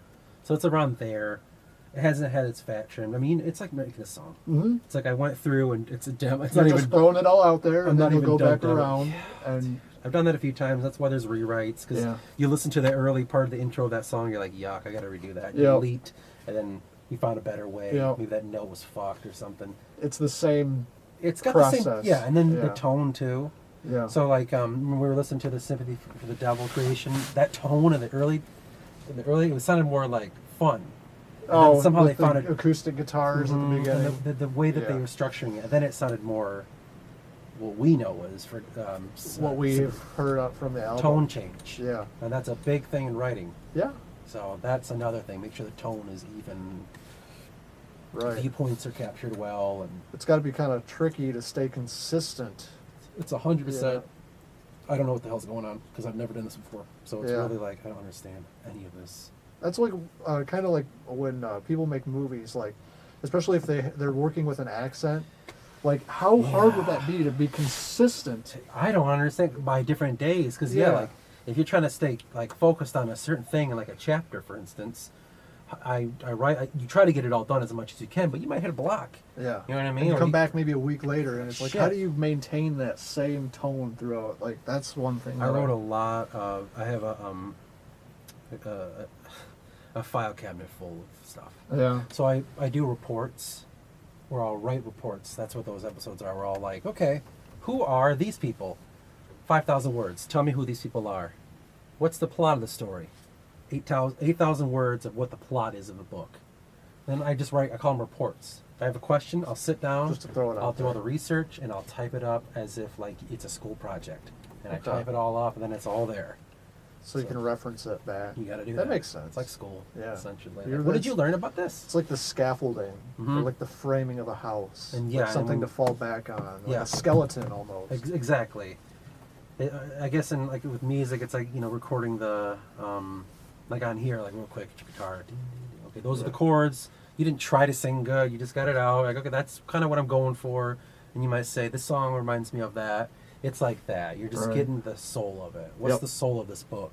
This chapter. That way you can have something to fall back on. Yeah, that when makes your brain a lot of doesn't want to sense. work, you got the plot laying right in front of you. That makes a lot of sense. Mhm. Finding ways to make shit simple, man. And everyone's got their own way. And I always wonder how people, because I can do it with music, but the book thing, it's like you're by yourself. Yeah. Because like I was saying to Jacob, I'm like, I'm not to say I'm on this level, but I'm trying to do what they did. There's a guy called Robert Jordan, to a degree, Brandon Sanderson, and then Tolkien, and like George Lucas or whatever. They're in a world of their own. Maybe take away George Lucas if we're talking about just writing. The people that you emulate are dead. They cannot give you the secret. Because Tolkien was barely interviewed. So it's like, how the fuck did he do it? Yeah. And you're in a world of your own. It's not like I can go to another writer and say, okay, like, and they're like, well, I'm But writing. they probably wouldn't even really be able to help you No, they anyways, wouldn't. you know, because it's your creation. It's not their Mhm. creation. And that's why I treat it like a band. Yeah. That's why I had Jacob and Kevin. And like, I would want, like you, if you ever want to do it, I would say, of course. Because it's like a fucking band. Yeah. Because then I can be like, we're in this together. We're Right. invested. We're here and that's out there. And we're making this. And fuck Yeah. what people want. Yeah. And fuck like stupid like, like, and then this person's this color because he has to. Like, no. I'm not going to do that. If like there are people of color in my book, it's just not the way we think of it. But that's fucking fine. It's like, you know, I will do it where it's necessary. Yeah. I'm not It's going to make agendas out of it. Yeah, It's yeah. dumb. Which is really, it's really needed today. Yeah. And, you know. I wanna, like, So you're trying, like, let me ask you this. Are you trying to go back to that? Like, obviously you're trying to teach lessons through it, but you're obviously not trying to put an agenda in it either. Mhm. But, like, your goal is to bring back that style of story, right? Yeah. Like, yeah. That's one of the goals. The other one's to, it's the completion. It's like, you got to complete that album. If you have the Yeah. concept, you have to fucking finish it. Yeah. And the other goal is taking a picture of my mind with words and just saying, this is me, and this is what I made. Yeah. Putting a staple on whatever this fucking is. Yeah. You know what I wherever mean? we are in. That's one part. It's not. That's my ego. It's like, why do we put songs out? Because we know they're good and we want people to hear it. Yeah. You know, at its core, same thing. It's just, I know that this has potential. Expression. Mhm. Yeah. And maybe the way you view it could be a moment changer with someone that can enact change. That's kind of how I like to look at it. Right on. Well, I think we should cut her down right here. That's this was a really good podcast, man. I'm really glad we did this. Mhm. I was kind of nervous at first. Yeah, I was too. Yeah. We could do this about every week, man. We yeah, should. we should. Should Absolutely, be like we we should. should be a team. Yeah, man. You know, we're ready to write music together. Put one out every week. Definitely. Do this. This is fucking easy. Yeah. Yeah. So you'll have this up on your page. I'll have it up on mine. So, any final thoughts you want to put out there? Blatant heat. Blatant heat. Sand trap hand job. Okay. All right. I hope everyone has a good day. I hope you enjoyed this podcast. We'll catch you on the next one.